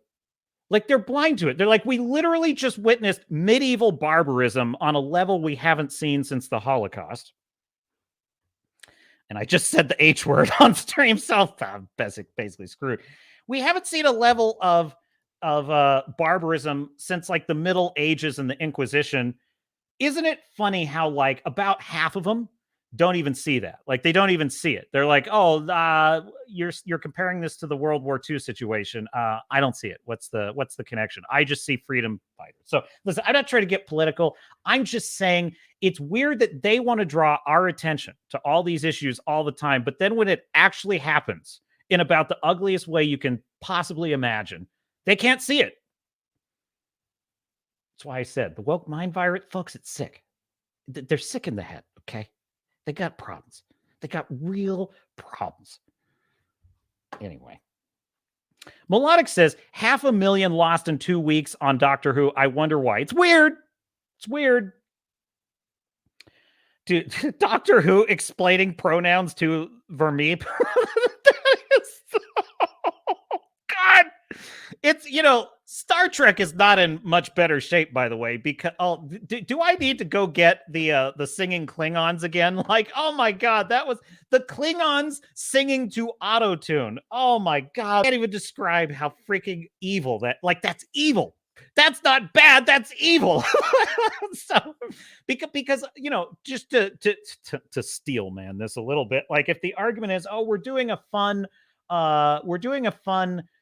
just whatever, something happens on the Enterprise. It's a little quirky and weird. It's a comedy episode. Let's just call it that. Well, you still could have had singing Klingons that were in character and in canon, because actual Star Trek fans know that Klingons do love music. They do. They have music. In fact, they have dramatic performative music called Klingon opera. Commander Worf was a giant fan of Klingon opera, and it's horrible to listen to, and nobody but him likes it. And that's the point, because it's Klingon opera. And it's now that's what a real Star Trek fan would have done if they were going to make a musical episode of Star Trek. They would have said, well, the Klingons aren't going to be singing freaking 21st century hip-hop auto-tune, you moron Kurtzman. You dumb fucking people. Akiva Goldsman and Kurtzman, all you wackos working on that show. What you would do if you're an actual Star Trek fan is have them singing Klingon opera about the death of Kahless and all this glorious Klingon war and stuff. So yes, believe me, it's I would love to see what the ratings are on Kurtzman Trek. I will bet it's garbage. I will bet it's garbage. Anyhow, it's a head scratcher, as the chat agrees with you, Melodic. Let's see here. What else? Wrangler is in the chat. Hey, Wrangler, welcome aboard. The captain welcomes you. Says, can't stick around long, but I wanted to drop a like and remind folks that Rumble is a thing. And I see you over there on Rumble as well, Wrangler. So thank you for pointing that out. Check out the Good Captains channel on Rumble. We are live on YouTube, Rumble, and X, formerly Twitter. Give us a like and a follow. We're a small but mighty channel. We're working on building something. I'm going to have, so there's two things that are on the horizon for Swords and Starships. This is the main flagship. Swords and Starships mostly focus on reviews and commentary. And then we're going to have Swords and Starships Live, which is where the replays of the live streams are going to live very soon. And then probably sometime next year, I'm hoping early next year, we're going to debut some content on Swords and Starships Presents. Swords and Starships Presents, which is going to be original fictional content that will be developed and produced there. So more on that as we move forward. So there are big plans. You know, my goal, my vision, Swords and Starships is not just the name of a YouTube channel. This is going to be the name of a Iron Age studio where we're going to produce things. So Captain has some housekeeping in his life he's got to take care of. But as soon as that's taken care of, we're going to be building this channel. And you, every single one of you in this chat, lurking, watching it on the restream, I consider you founding members of Swords and Starships channel. So Captain salutes you. I am honored to have you here. I am honored by your presence, and I can't thank you enough. Captain salute. It's, just the fact that I show up and I'm not talking to no one. Like the fact that I'm just like, I'd show up anyway if it were just me, but it's nice to be like, oh, someone actually wants to watch me, wax dramatic about Disney and blah, blah. Well, that's pretty cool. That's pretty cool. Here, Swords and Starship, says Fu Man Blue. And says in reply to Wrangler, ask him how he's doing. Doing well, bro, says Fu Man Blue. I'm glad, Fu Man Blue. I hope you're doing well out there. Wrangler says, whenever you say Dial of Destiny, you turn into Daffy Duck, and it fits. I don't know why, but it just, I don't know where that voice comes from. It just comes out of me. I don't know.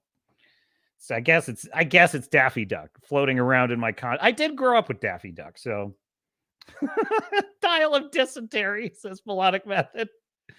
You know what's funny is like that movie is so forgettable. I think the ones I think about, like the ones I think about occasionally still are like the worst ones, like Secret Invasion, interestingly enough, which was, as I said, one of the most miserable things I've ever watched for so many reasons. But it's like, that's the best word to just miserable.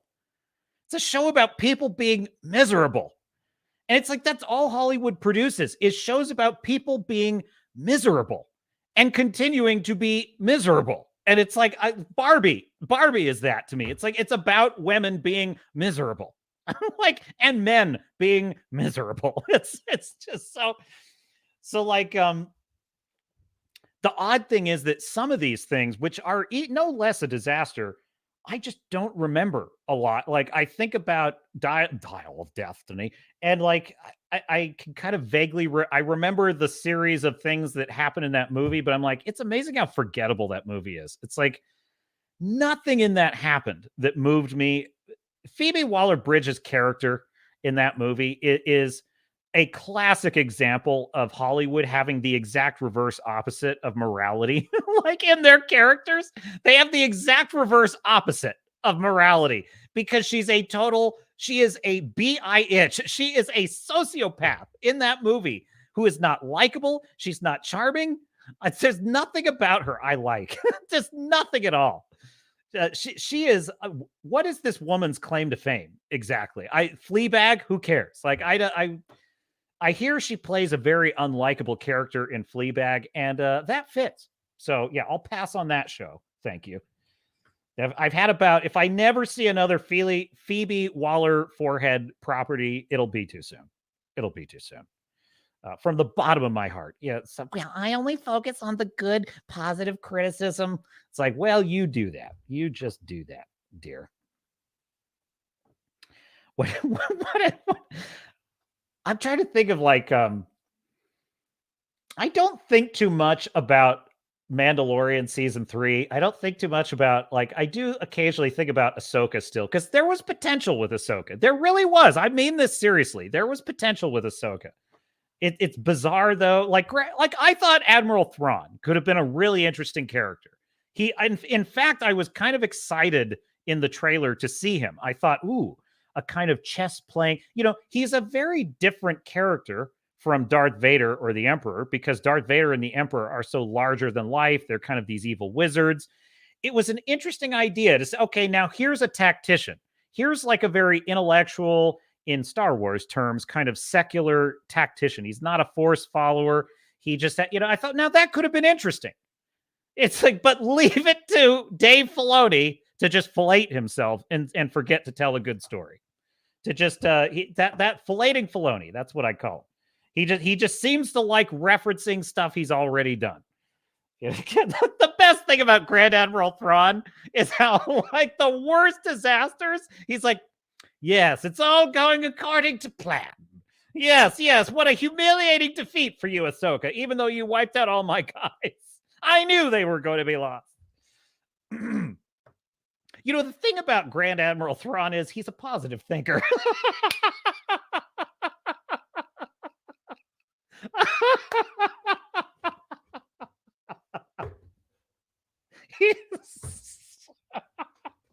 He's a positive thinker, folks. Look.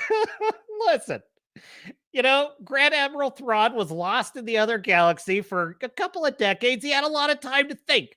And he started going through YouTube, and he started reading some personal development books, and he realized, my problem is I was too negative. And so he's just a positive thinker. He's like, well, she wiped out all our guys, got onto the ship, and our plan has been foiled. He's like, well, there's an opportunity in every difficulty, don't you know? So, there you go. I need better headphones. Okay. Wrangler says, I didn't think up the uterus comment. I heard that from, I think it was WDW Pro. Yes, we're all just that. It's in the lexicon somewhere. Fu Man Blue says, cat ladies writing what they know. You are so right about that, Fu Man Blue. That's really what it comes down to, because that whole, maybe I'll show you this trailer, because I'm just to show you how irritated I am with Hollywood, but screw it. Let's just run it. Let's just run this trailer just for the hell of it. What is even the name of this movie? I can't even remember the name of it. Argyle or something? I think that's the name of the stupid. This is such an encapsulation of what modern filmmaking has become. Let me grab this. Yeah, here we go. Listen. This is for science, folks. This is for science. This is a trailer I saw on my way. This is the thing. When I was younger, like when I was a kid, I was mad at my parents if we got to the theater too late for the trailers. Dude, when I was a kid, now this was in the late 90s, early 2000s, trailers were great back then, folks. They were awesome. I'll never forget the first time I saw a trailer for Independence Day. It scared the shit out of me. It was because you got to remember, this is before 9/11. We were not used to seeing things like the Empire State Building being vaporized by aliens. Like we didn't see things like that. And so when I'm like about, I don't know, 12 or 13 years old, I'm sitting in a theater, I see this trailer, and I remember the trailer didn't tell you any of the story. It just kind of implied that aliens have arrived.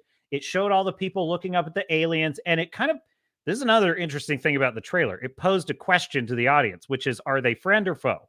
Right? Which is a great question to pose to the audience. And the characters in the movie reflect that, because they're like, are they friend or foe? And then the beam comes down, and they just showed that scene of destruction, with all the cities getting firebombed and just destroyed. And I just remember it being shocking and like terrifying. And I was like, I don't want to see that movie. That looks too scary. And then I thought about it. I was like, I got to see that movie. That's how trailers used to be. Now I'm like, I time it so that I'm like, okay, so the movie starts at 3. I'm going to get there at 3:20. So I can skip these dumb, just this drivel, just this sludge pipe of garbage. I'm just going to skip that. And this is one of them. Unfortunately, I was too early and I didn't manage to miss it. And I'm very disappointed. And I'm now going to subject you, my dear beloved audience, to this because I have a point to make. I certainly hope you dance as well as you dress. There's only one way to find out. Now, first of all, I got to tell you something, okay? Henry Cavill, I think we can all just agree objectively, right, is probably the most handsome actor in all of like Hollywood right now. So, you know, I'm just going to speak for myself here, okay? This is the ugliest I have ever seen him look. Like he looks, what the fuck is this? He looks, I didn't even think you could make this man look unattractive, but they've made him look like a total dweeb. What is this?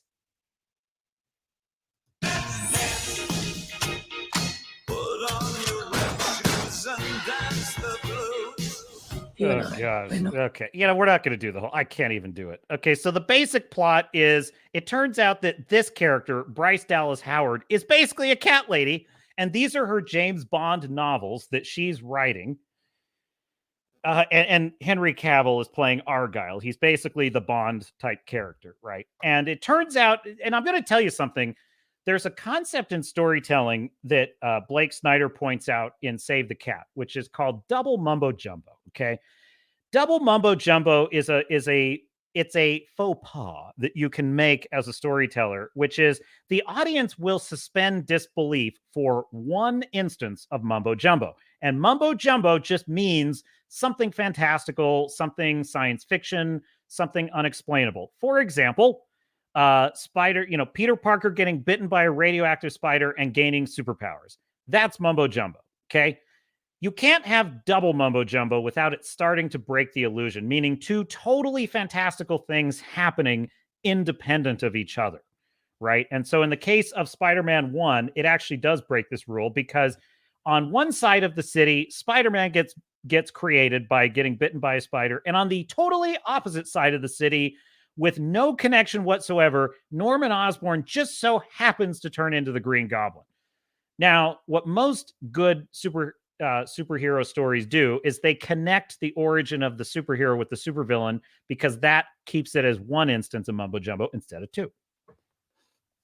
Now, the problem with this trailer is it is stuffed with mumbo jumbo. So one element of mumbo jumbo in this trailer is, okay, she's a writer and she's fantasizing about secret agents.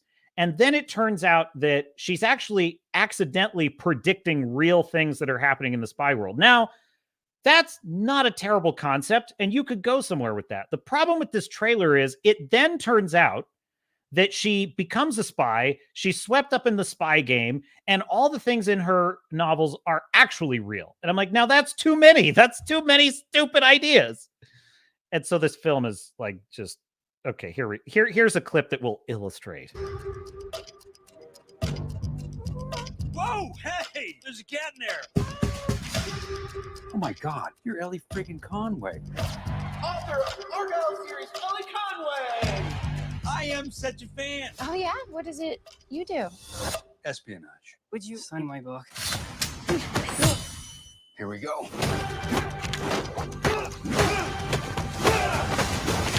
I love this book. Oh.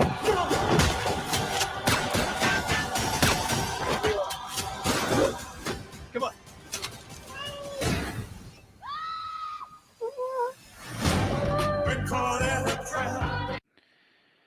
Folks, just have you seen this thing in trailers now where they do martial arts scenes that are in time to the tempo of the music? I mean, end stages of civilization. That's what I think of when I see. Now, here's the last little bit of this, and it's no, don't tell. This is the most replayed. No, where is it? It's got to be right about. It might be at the end of it. Come on. I don't want to. Okay, here it is. Yep, I found it. There it is. This is it right here. Don't let the cat out of the bag.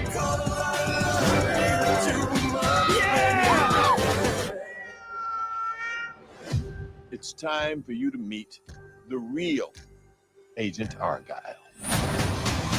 Oh my God. Oh my God. Oh my god.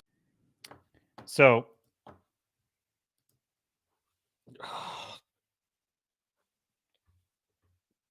cat ladies, Fu Man Blue. Cough button.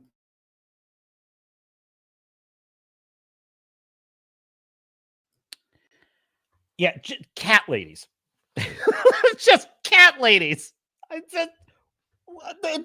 watched this trailer, right? And so aside from the cat thing, like the plot is so stupid. Like now I get it. I get it. It's supposed to be a comedy. Fine. Like that's not my objection that it's a comedy and it's doing a cute take on she's a Bond novelist, but I just think about it and I'm like, see, the problem with this is it's too close to home. That's the problem with it because this movie is it's marketing itself as a wish fulfillment fantasy, right? It's a wish fulfillment fantasy. It's meant to be kind of tongue in cheek and satirical. Okay, fine. But the problem is it's actually coming across as something sort of pathetic, which is this is what all of these woke, like these woke progressive women writing She-Hulk, this is what's in their heads, right? This is their fantasy. Like this is their fantasy and so they're out there writing, and this is why they're so pissed that we don't like the things they write. This is why they hate us. That's why they call us toxic fans, because we're like, that's not a cool story. And they're like, well, what do you mean? Women can write too. I didn't say women can't write, but that's not a cool story. Well, why do you hate women writers so much? Why do you hate women? It's like, I didn't say I hated women. I said that's not how James Bond is cool. Like, why has he got a cat? That's dumb. Like this. So my point is though that like, but in their heads, it's super cool. It's like, here she is. She's this cat lady novelist, and she's writing this like Ian Fleming's level James Bond character. Now, I happen to know women writers, and if I had permission, I would tell you who she is. But and maybe I will, but if she gives me permission. But I know a female writer who is great at writing just like Jack Bauer 24 level, just blood curdling spy shit. Like she's great at that. Counterterrorism, just bad guys getting the stuffing beaten out of them. She loves to write psychopaths too. Like she writes great psychopathic characters, right? So trust me, women are very, very good at writing stuff like this when they're good at it. The problem is there are a lot of like really dumb writers that are not good at it, but they think because they have the certain parts or whatever that you're supposed to like it. And so I just see this and I'm like, this is not who I picture when I picture someone who writes like this James Bond spy character. Like this is not who would be writing it. Okay. I'm just saying. So cat ladies writing what they know. What else we got? Let's get Star Furious theory. Okay, woke are playing to their audience. The kitty cats are for all the single cat ladies over 40 with no children that are rising in numbers by the day. Some part of me just doesn't want to believe this, Star Fury. Like some part of me just recoils at this theory. I know. It explains, it fits all the facts. I'm not denying it. I'm just saying, like, really? I mean, who's going to go see this movie? Like, this is the thing. Like, I'm not going to like spend a lot of time thinking about it, but like when this movie comes out, I want to see the box office numbers. And maybe if it's an appropriate budget and it turns a tidy little profit, fine. It's a comedy, whatever. But my theory is I don't actually think women enjoy this shit. I don't think they like it. I don't think it's even for them. I mean, they think it's not. I don't like, where were all the women going to see Marvels? Like they were nowhere. Because they don't. First of all, it's a hard sell for a superhero film anyway for women, because it's just not as much their genre. But I happen to think that like good storytelling is going to bring everyone to the film, and bad storytelling is going to throw everyone out of the film. So I don't know. I think what's happened is, and I guess Londoners probably can identify with this, but if you've lived in Los Angeles, you kind of know what a bubble those people live in. Like they don't understand reality outside of a 40-mile radius. Like they have no clue. Like, and they don't care. Like that's the thing, is like they don't care.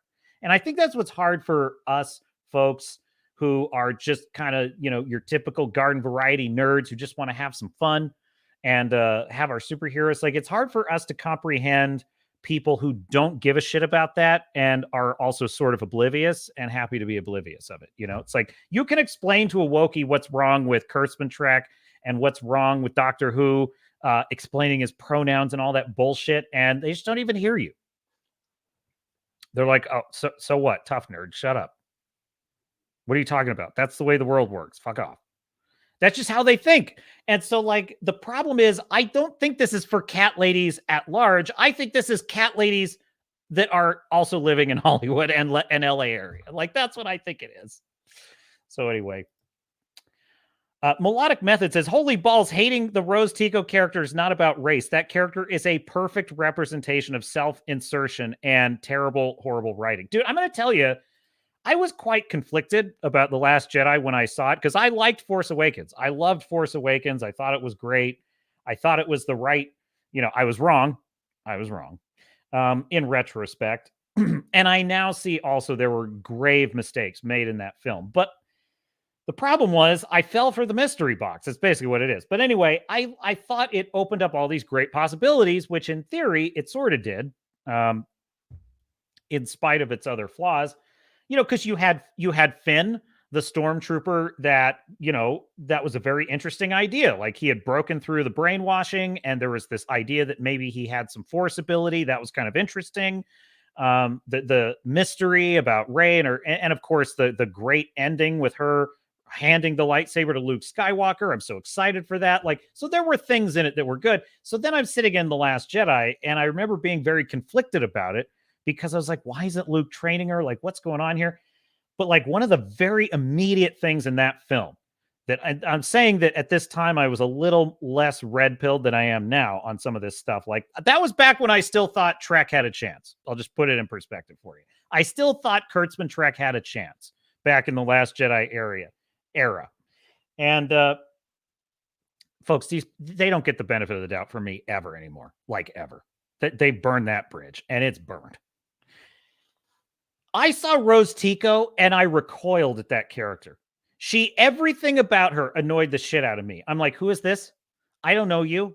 Why are you bitching Finn around? Why is Finn being bitched around by this girl? Like, she was absolutely insufferable. And you could just tell, and the thing was, I knew that was a deliberate, shall we say, placement, because J.J. Abrams was at a Comic-Con panel, and I remember there were Asian fans in the audience who said, when are you going to put Asians in this? And he said, they're coming soon. And everyone just cheered and cheered and cheered. And it's like,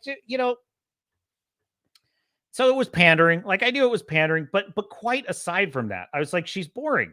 What is she doing? We don't have time for this. We need to see Luke training Rey. We need to see Finn, like, discovering his force abilities or something.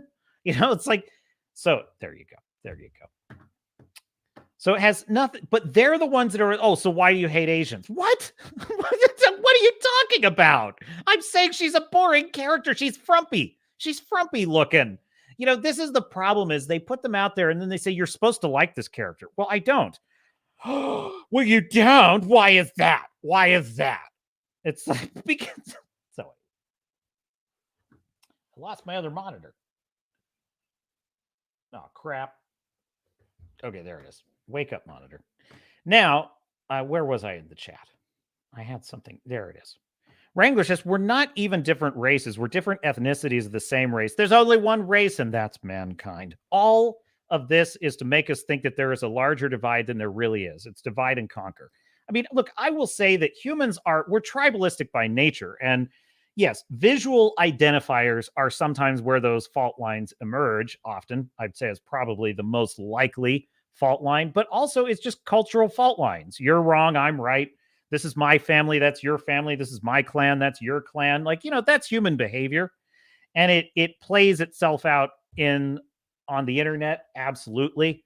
And I think that's, and one of the reasons why science fiction was to be admired. Things like Isaac Asimov, H.G. Wells, Gene Roddenberry and his vision of Star Trek and the Federation, and then Doctor Who.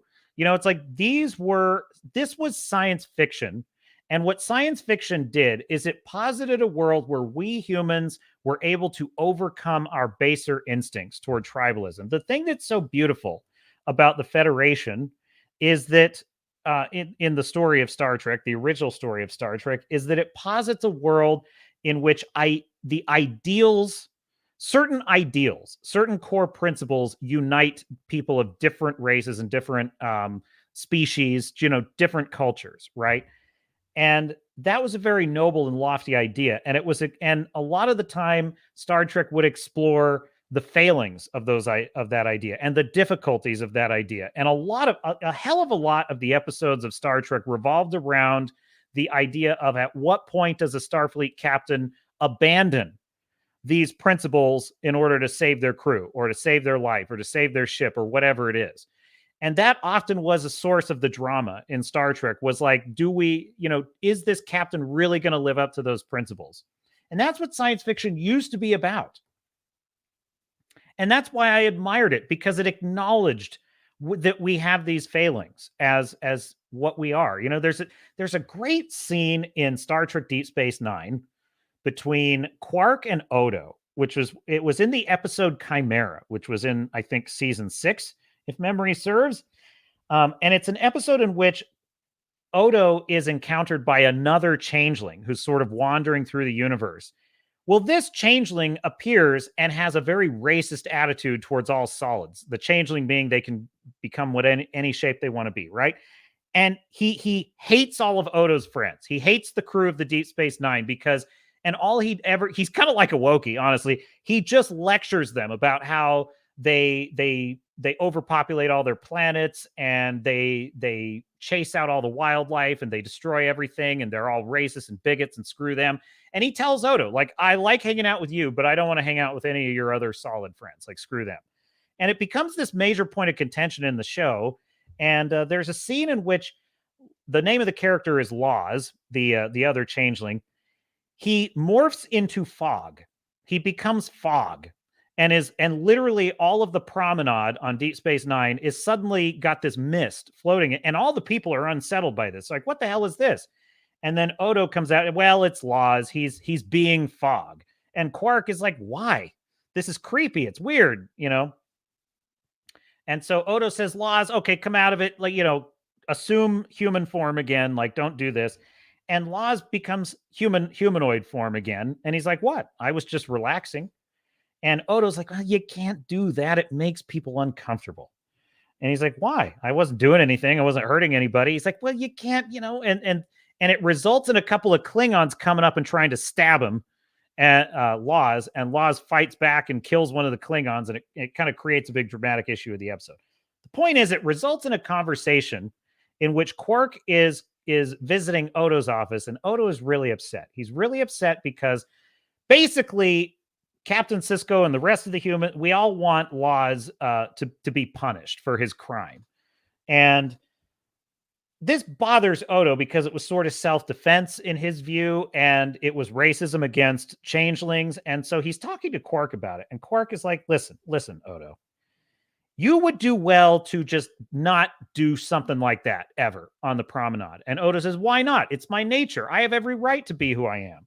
And Quark says, listen, Odo, we evolved from predators. We evolved from primates, okay?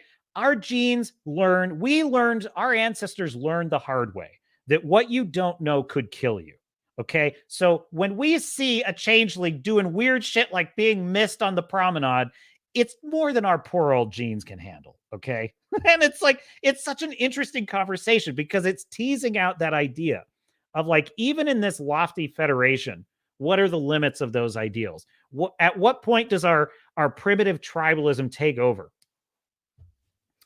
This is the kind of storytelling the Wokies are destroying. Like, this is what they are destroying with this bizarre mind virus that they've all fallen ill under.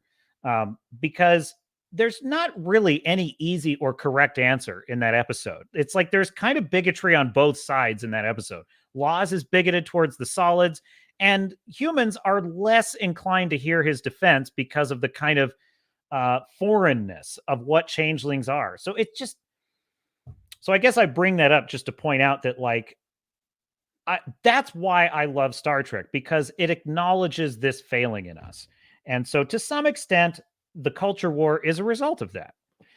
The Wokies have decided that all problems in the universe come from racism. This is actually a very common thing in human thinking. We tend to have low resolution views of things.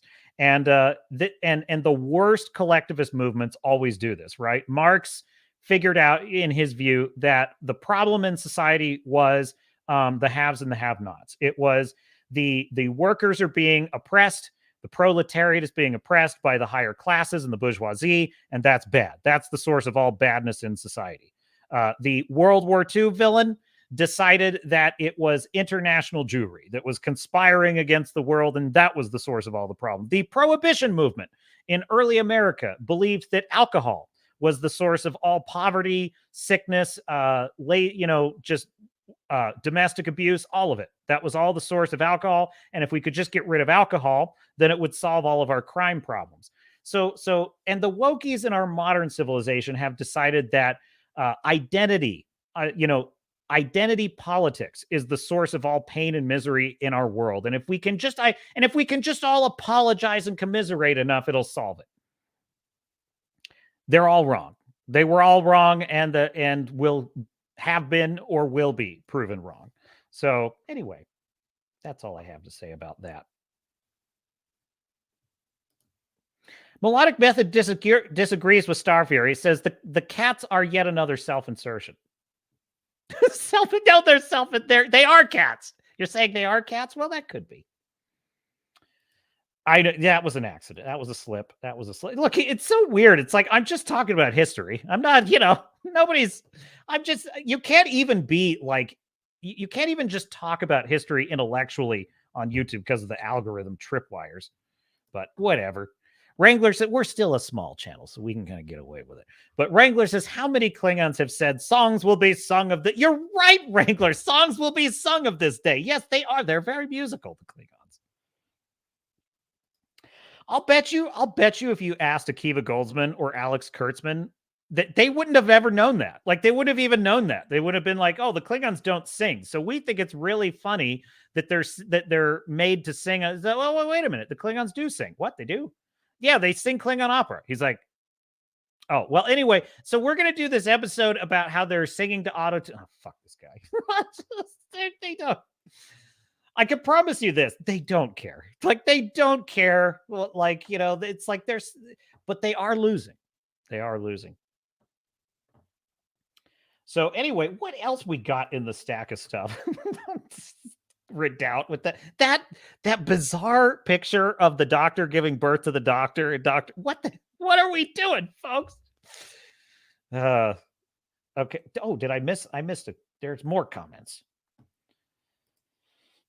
Redoubt says, Neckonomics, my man. Neckonomics.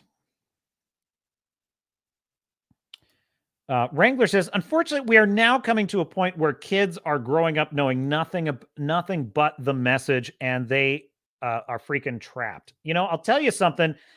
That's why we're fighting back, folks. That's why we ain't taking it no more. That's why so many listen, I did not found this channel to fight wokeness. Trust me. That is not the purpose of this channel. But we are in this fight. We're in this fight because I can't hardly, Godzilla on its own was the best movie of the year, one of the best films I've ever seen. I loved it. I can't praise it enough. And that is quite independent of like just the bad shit I've seen. But even comparing it, like, it's so rare now to see a film that good. It is so rare to see a film that good. It's rarer than it's ever been, right? And so if I want to see good movies and read good books, like, we've got to fight back, and we've got to fight back this tyranny, this mental police tyranny that we're all going through. And here's what I will say. The Iron Age is part of the solution because we're building new things. We're telling new stories. There is hope. There is hope in this and this is why, the political side of things, I used to be very much more of a political wonk, and I was very interested in all the horse races. I have a lot less interest in that anymore. I really do think that, like, culture is what we have to take back. We have to continue to tell these stories, right? And we don't have, and this is the beauty of like, the beauty of the truth is that in a free and open marketplace of ideas, we win every time. Godzilla wins every time. You know, that's just the facts. The facts are we win in the marketplace of ideas. The only way, to the extent that Disney and others have had success, is because they are colluding. These corporations and governments are colluding with each other to prevent honest reviews on Rotten Tomatoes, to prevent YouTube channels that criticize them from being seen, to prevent people from being on Twitter that are saying the wrong things, to literally force and suppression are the only things that allow their ideas to succeed. Now, what does that tell you? What does that tell you? So, by fighting back and pushing back and inflicting defeat after defeat after defeat, we are creating an alternative marketplace of ideas. And one more advantage that I think accrues to us is that we are the ones that believe in abundance. What do I mean by that? I mean that nature, by its very nature, creates with exuberance and abundance and joy. Look around you. Look around a forest. Look around your yard. Look around. It is filled with life. It is filled with life. Life creates with abundance. In the words of Ian Malcolm in Jurassic Park, he's like, life, it breaks barriers. It breaks through it. It solves things. Life finds a way. Life finds a way. Life creates with abundance and exhilaration and happiness. By its nature, it's we humans with some of our weird mental patterns that tamp that down. You look at children. Children are filled with joy and excitement. They sing when they feel like singing. They play games that are fantastical and silly because that's what's inside all of us. And that to me is life wanting to create. That is life yearning for creation. The woke mind virus is the opposite. It wants to scale down humanity. It wants to remove things. It wants revenge on things. It wants less happiness and less joy. You ever notice the happier a fan community is, the more they attract the wokies. The more the wokies start to get pissed because they're all about bitterness and resentment, right? And what are all the things that they approve of? They approve of all the things that are anti-human. They want to depopulate the human race is what they want. They think there's too many of us. We've ruined the planet. Everything's a disaster. Everything's a catastrophe. So what is the advantage that accrues to us? Well, it is that we create with abundance. And that's what we have to do is, we have to, I guess what I'm kind of saying is normies have more kids. So if we can wake up the normies, right? And you gotta pay attention. That we are past the era where you could just sit the kids in front of Disney and and trust that they were going to get good messages. They're not. They're not going to get good messages. We have to take responsibility for the next generation. And I think that's education. I think we have to take back all of it. And that is why I make a point of calling it out, right? Because it's we have to identify and listen, I don't think the purpose of stories is to download messages on people. I think the purposes of stories are to explore ideas and to inspire and to excite and really probably at their highest aspiration is fun. Stories are fun. They should be fun. Starfury says, war, what is it good for? Oh, no. Hide that comment. No, Starfury, shots fired. Culture war, you refer to. And it will be an internecine one at that. Redoubt says, you strengthen the culture. You strengthen the morale of the people. Agreed, Redoubt. That is what we do. I don't know if you're referring to me specifically, but certainly that is my aspiration. That is my goal. That is our purpose and our pledge.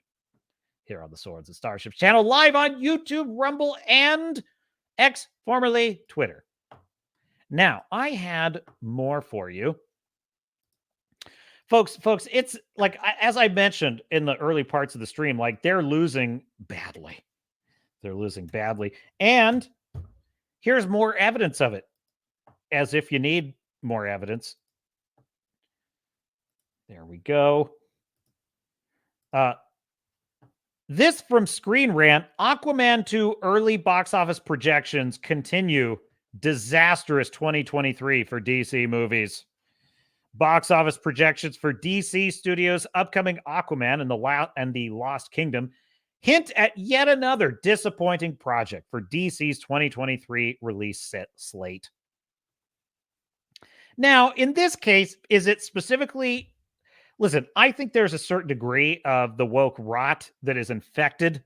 Just Hollywood culture has infected the DCEU. But this is definitely a failure of bad storytelling. I think that James Gunn has so mangled. He has so mangled the DCEU with his mixed messages. That is one of the most bizarre. I don't know if it's a reboot. I don't know what it is, but his takeover of DC. At first I thought his engagement with the fans seemed healthy, because his fans would say, "Oh, what are you going to do with this? And what are you going to do with that?" And he'd be like, "Well, more on that soon. And we're listening to this and we're thinking about that."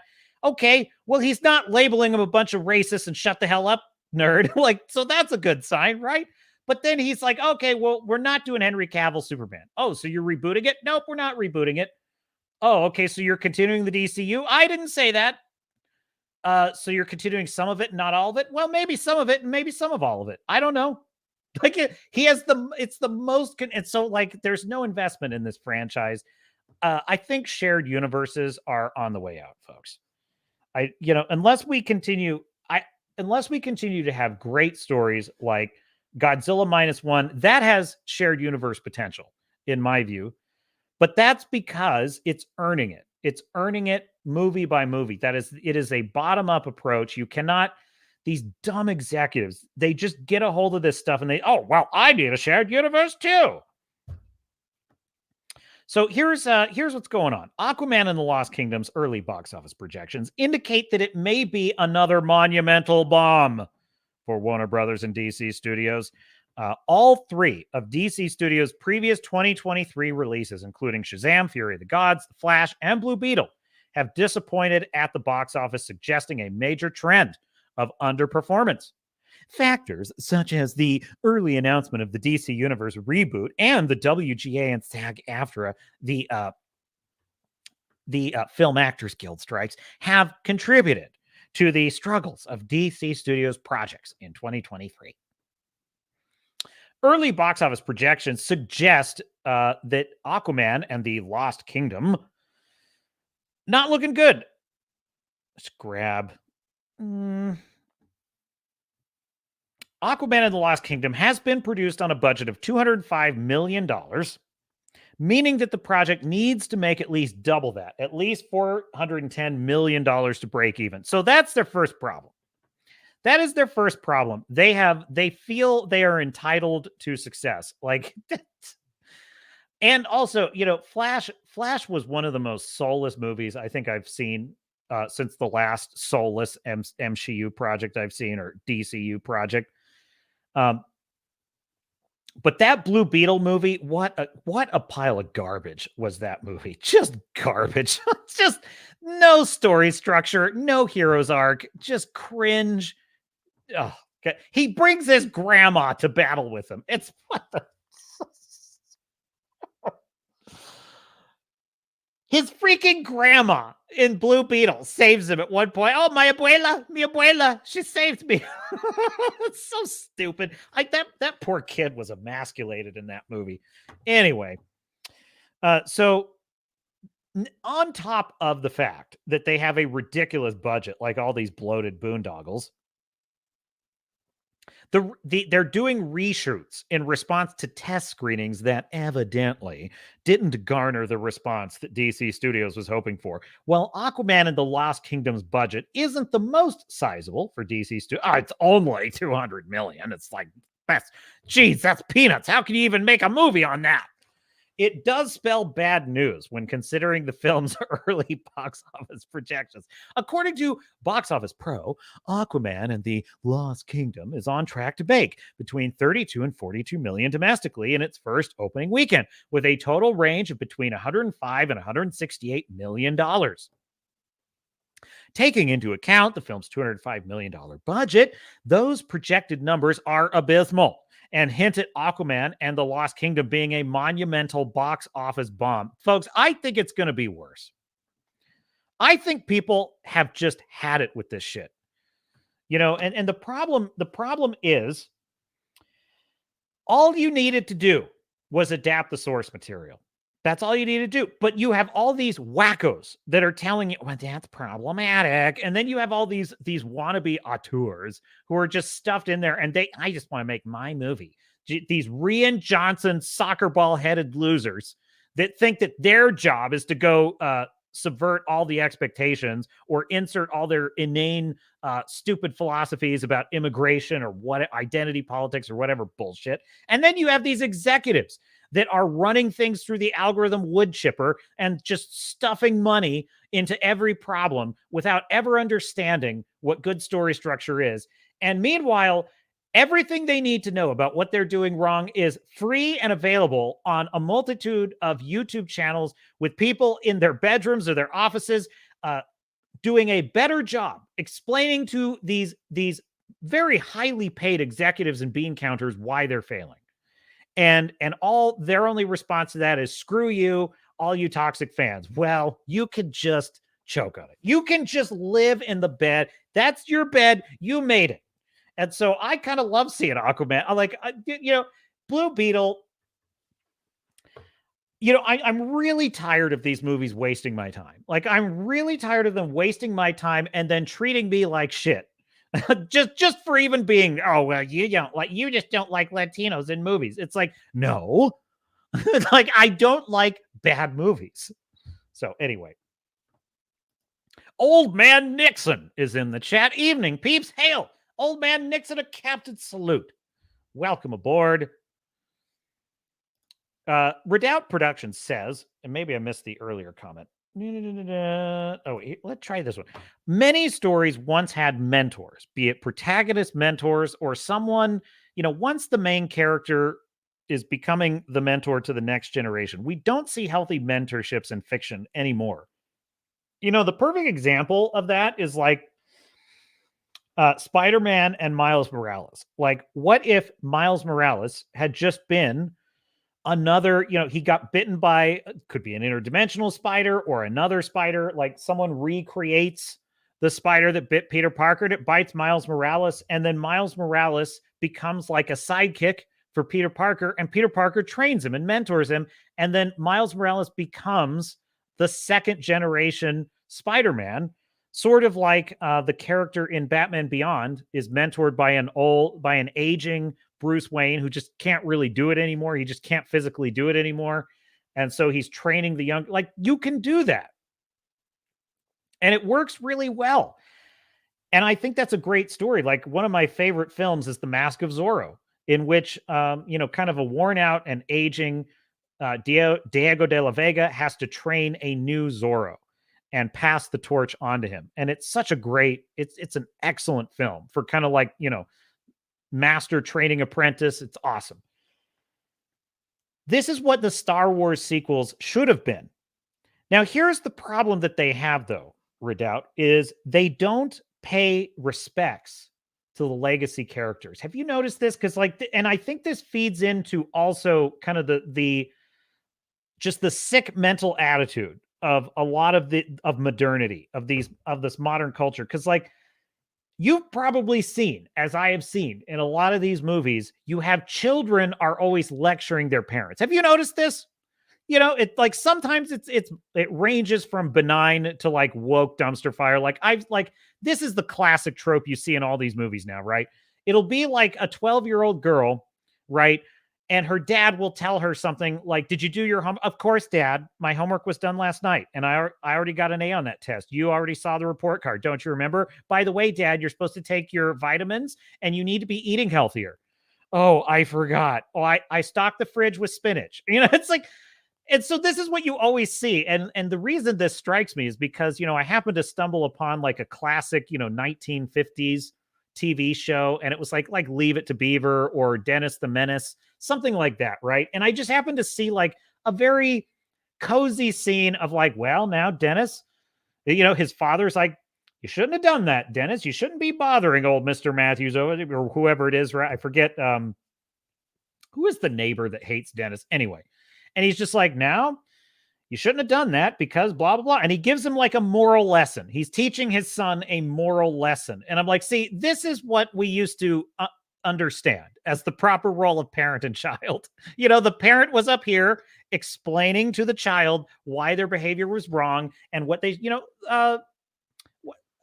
the Brady Bunch. That's a classic example. The Brady Bunch. That was often the story. It's like the parents have to, explain to the kids why things went bad when they did something bad, right? So that's number one. It's like you have kids lecturing parents, and then you have like Ant-Man, where his SJW daughter, who's just gone to jail because she's being a violent protester, and she deserves to go to jail for that. And she's lecturing her father, who literally saved half of all of existence. She's lecturing him in Ant-Man and the Wasp: Quantumnauts. You don't do enough, Dad. You don't do enough. And it's like, so this is the trend, right? So they don't know how to write that story. They don't know how to write the story of the wise mentor passing the torch. And so what you get is you really get The Last Jedi, where Rey is maybe not, she kind of does lecture Luke a little bit, but she's kind of indirectly showing him how wrong he is. And then you get Star Trek Picard, where Picard literally is like a dementia patient who has escaped the dementia ward and is being browbeaten by Raffi, and all the other stupid characters in Picard that are lecturing him about how. And so what was amazing about Picard season 3 is that if you hadn't watched Picard season 1 and 2, you can't even believe the night and day difference. Like, just the fact that Picard is able to, I don't know, give an order that is effective, that was like a striking difference. It was like, but there was a sense of like the young generation are not giving the legacy their due. And that was the problem with the Star Wars sequel trilogy. It's the problem with all these properties. There is a way to pass the torch gracefully. In fact, in a way that's fun and delightful for the viewers. But you have to understand that the newcomers are the newcomers. They're the noobs. That is as it should be. And until they're not noobs, they're noobs. Star Fury says, sadly, the DCEU is dead on arrival, and so I want another Batman year one. Anyone? I'm totally with you. I have never had, of all the apathy I feel towards things lately, I am absolutely apathetic towards the DC universe. Like, and it really, like, I'm going to tell you that when Henry Cavill was announced, which this is so bizarre, but he gets announced as he's going to be in another Superman movie, and he's in an interview saying this time it's going to be hopeful, it's going to be optimistic, and it's going to have joy. Those are the three words he used: hopeful, optimistic, joy. And I was like, this guy, this is going to be great. Like, that warmed my heart, and it was like, this is going to be a great Superman movie if they follow through on that vision. And then what's the next thing that happens? They announce that they're scrapping the Henry Cavill Superman. That was literally the moment where I'm like, all right, go straight to hell, DCU. I've got no time for you anymore, because frankly, the DCU was never that good. Like, they were always trying to replicate what Marvel was doing without earning it. Like, the fact that they rushed the Justice League with Batman v Superman, that was such a mistake. That was just such a stupid mistake. It's like, you needed to have Batman, then you needed to have Superman, then you do Batman v Superman, and then, maybe you have Wonder Woman, and then maybe you have Justice League, but only if you're doing well with that formula, piece by piece by piece. So they were already on thin ice, and then James Gunn comes in there and just mucks everything up, and it's like, you know what? I don't care. Why should I watch The Flash? It's not going to matter. There's not going to be any point to it. We've dumped the Henry Cavill Superman, so why do I care if Zod shows up in the Flash movie? I don't. So yeah, I could give a shit. I could really give a shit. And listen, I'm not against shared universes either. Like, I think the Marvel Cinematic Universe phases 1 through 3 was genius. That was a genius achievement. But it was because there was a method and a vision for it, and it was done carefully. It was done piece by piece, and not every. And as the great Grizzy observed in his last video, nobody was saying that the Marvel phases 1 through 3 were all gold. They weren't. Like some of those were like what would I say is the worst film in Marvel phase 1 through 3? If I had to say it, and I have to dig deep here. I have to dig deep.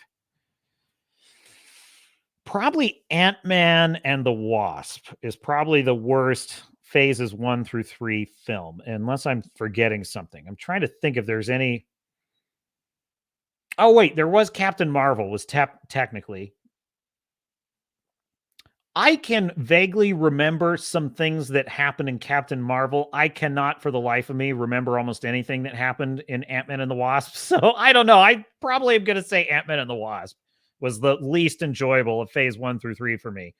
And no particular reason, just like, I was never that wild about Ant-Man anyway. Like the first Ant-Man film was a fun Golden Fleece heist story. And that's fine. That's a great role for Ant-Man, but it was good.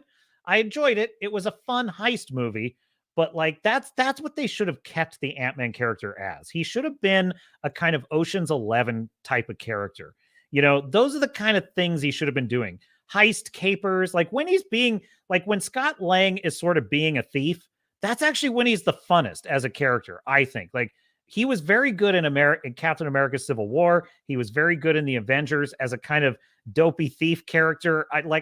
And kind of a Captain America sycophant, I thought was kind of fun too. He's like because I'm kind of with Scott. Like when he's like, wow, he's like Rocket Raccoon's like, he's really good at those speeches. And then Scott Lang's like, right? And he really was. The fact that Captain America was really actually very good as a leader and giving like, pep talks, and that was one of the best parts of that character in the first phases. So yeah, what is the best film in phases 1 through 3? I would probably say objectively as a just overall objective critique of a film, probably Captain America the Winter Soldier is the best film in phases 1 through 3. But my favorite, probably the first Avengers film. Probably the very first, but I don't know. Captain America Civil War is close. I love Civil War. I really did. So anyway, apropos of nothing. But yeah, so there you go. Star Fury says, yeah, wait, got that one. Redoubt says, case in point, why didn't the DC just do a live action Batman Beyond? You get Keaton and you get the new lead, build a series. Oh, God, that's a great idea, Redoubt. That's a great idea. And it's so simple. It's a layup. It's a layup. This is why, this was the thing, every one of these dumb movies I watch or dumb shows, I always have like kind of my thoughts, and there are many, as you know, if you've been watching this channel, the captain is a man of many thoughts, but there's always kind of one singular thought that most of my thinking coalesces around, and in the case of the Marvels, the thing that just I was thinking as I was watching it, it's like, man, these people are dumb. Like these writers, these creatives, they're so dumb. Like they don't understand space. They don't understand starships. They don't understand Nick Fury's character. They don't understand how to do an action scene. They don't understand story structure. They don't understand interesting villains. They think all of this is cute and funny, and it's not. Like, and they have a litany. They have a litany of failures behind them to teach them this lesson, and they still don't get it. And they did all these reshoots, and they did all these re-edits, and they did all these test screenings, and they still can't make a story work. And I'm like, these are dumb people. Like, that was my only thought.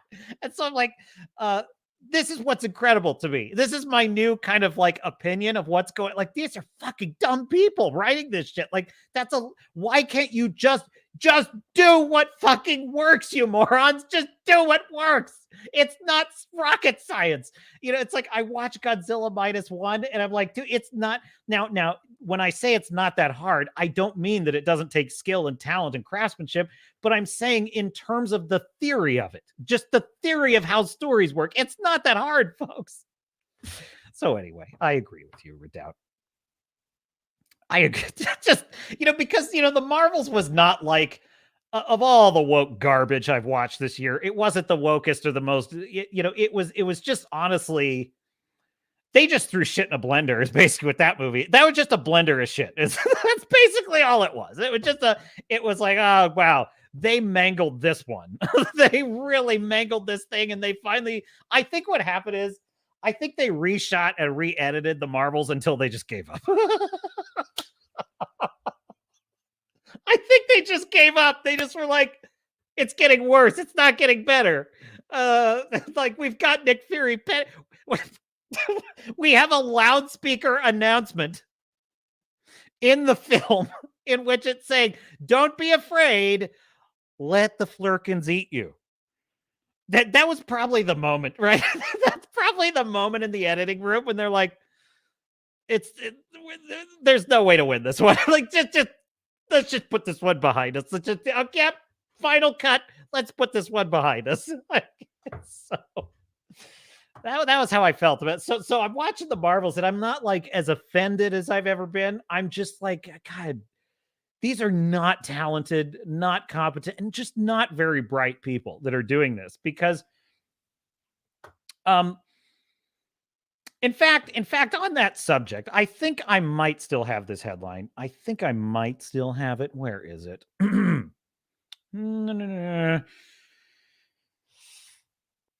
What was the quote? It was the casting director of, I think it was like casting director of Doctor Who.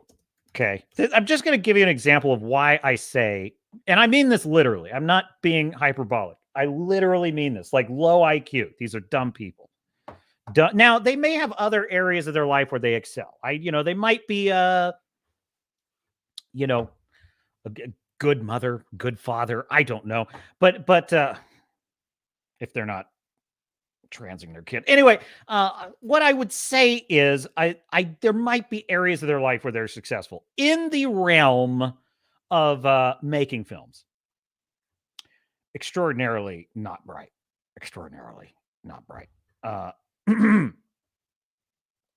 Here we go. I think I found it. This from Screen Rant. Let me just pull this up for you. Here we go. And I'm sorry, Whovians. But to my beloved Whovian audience members, I'm not trying to add to your pain, believe me. But in case you didn't know, Isaac Newton is this dude in just. Why do they hate us? Why do they hate us? Anyway, so Doctor Who's casting director responds to Isaac Newton casting backlash in Wild Blue Yonder episode.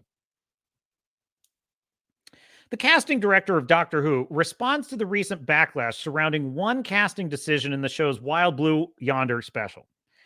As Doctor Who awaits the release of season 14, the show is currently airing, blah, blah, blah, blah, blah. Oh, filler.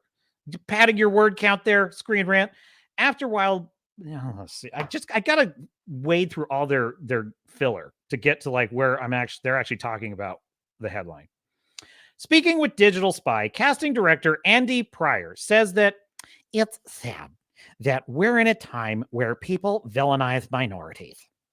Because what happened is they race swapped Isaac Newton in a Doctor Who goes back in time to visit the real historical Isaac Newton.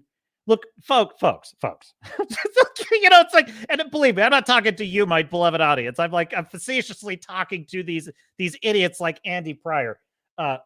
Sir, we have paintings. We have paintings of Sir Isaac Newton. We know what he looked like, you fucking moron. Like you absolute moron. We know what these people looked like.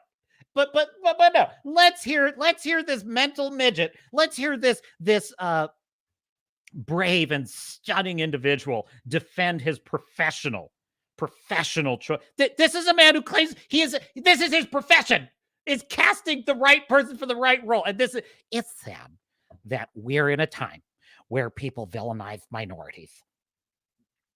Pryor went on to express the importance of giving people a voice on screen. No, yes. You love giving a voice to people. You love giving a voice to people unless it's, I don't know, Doctor Who fans. If it's a Doctor Who fan who has a question for Russell T Davies, well, then it's tough shit, go away, fuck you. So these people they're absolute liars. They are absolute liars. They're gaslighters. They're toxic. is what they are. They are everything they accuse us of being. It's exactly what describes them to a T. Yes, seeing one's identity reflected on screen can be a huge lifeline for some people. You poor minorities. You need my casting choice to live a happy life. It's sad.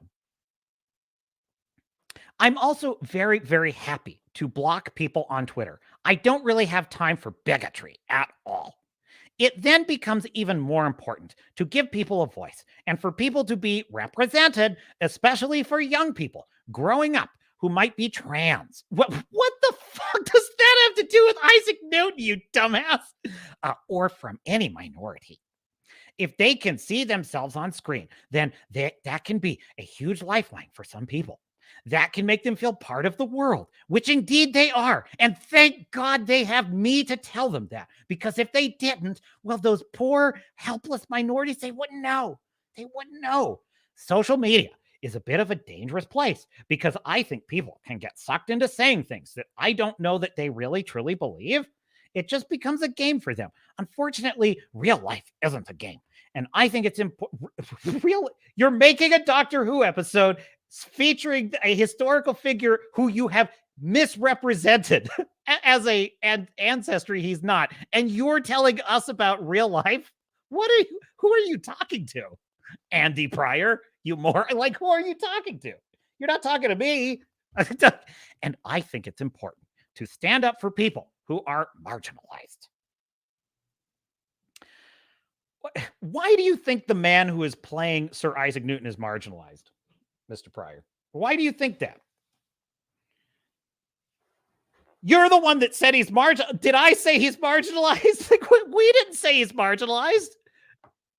So listen to the subtext of what he's saying. He's basically saying, like, well, I gave him a role that doesn't fit him because of his skin color, because he's marginalized, and other young people who look like him are helpless, and they need to feel inspired in life. And so for them to feel inspired and represented, I am going to change this character and make him like this because he's a poor marginalized minority. I think this attitude towards individuals is sick, Mr. Pryor.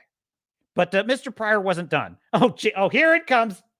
Growing up as a gay man, I am aware that as anybody else of how this stuff makes you feel when you see it, how that negativity can affect you. I don't really think anyone should have to go through it. Is this idiot saying that growing up as a gay man, seeing a straight man on screen was ruining his life? Is that what he's saying? Like, this is so nonsensical. It's so nonsensical. So anyway, that is his stunning and brave defense of misrepresenting the ancestry. But see, this, leaving aside the just general mental insanity and delusion that is the woke mind virus and far left progressive insanity, just leaving that aside, the howling at the moon lunacy of these people, this all is illustrative of one additional point, which is this would never go the other way. This would never go the other way. In other words, if you took a black historical figure, let's just say Harriet Tubman. We have an episode where Doctor Who goes back to see Harriet Tubman, and she's played by, well, certainly it would never be a white person. Of course, that would basically be a war crime. That would be a war crime. That would genocide has been committed. So let's just not go too crazy with this example. But let's say it was an Asian actress. It is a lovely Japanese actress is playing Harriet Tubman. That would never happen. They would never do that. That would because I thought we should represent Asian. Oh, but that's different. That's different, right? So in other words, they don't. So that is what reveals that there's no actual vision for this movement. That this is not a movement with a vision for humanity, right? Because if there was a vision of like everyone's equal, everyone's represented, then the door would swing both ways. But it doesn't, because that's not what this is about. This is about getting revenge on what is perceived to be the oppressor, which in this case, as they would put it, is this white male. which is bad, very bad. Now, why do I bring up this story? Because this is a dumb person. Because here's the deal, right? It's like, if I, okay, let's dial it back. I'm just going to be a very civilized and rational human being. And I'm just going to pretend I'm in the break room over there at BBC headquarters. And I'm just having a conversation with this guy. And he's like, I think I'm going to cast this wonderful, let's just, whatever his ethnicity is, because I don't know. I don't know. I just know it's not European. And he says, I'm going to cast this guy. I'm like, oh, okay. What part's he going to play? He's going to play Isaac Newton. Wait, what? Isaac Newton was an Englishman in the 1600s. That doesn't quite fit. That's not how Isaac Newton would look. We have paintings. We should cast an actor who fits with that origin. He's like, no, I'm going to do this. It's like, well, that's not realistic. And this guy's answer is, well, I think representation is important. These people have no understanding of why everything they make turns to crap. They're genuinely surprised. They're shocked. They don't understand it. And that is not an indicator of high intelligence to me. That's not an indicator of intelligence. Like, that's an indicator of low IQ. Like, that's low IQ. When you can't understand why you're being criticized for something, even if you don't agree, you don't have to agree. You could say, well, I understand the criticism. I don't agree. That's fine. But to not even understand why people are critiquing this, and to just say, my job as a casting director, which is to find the best actor for the part, and I went and found the exact wrong actor. And my response to that is, well, when someone says, Sir Isaac Newton did not look like this, and your response is, well, I just think it's very sad that people hate minorities. What? Like, nobody hates minorities? What are you talking about? Anyway, nobody pours one out for the redheads, is all I'm saying. What else we got in the chat? I'm probably getting behind.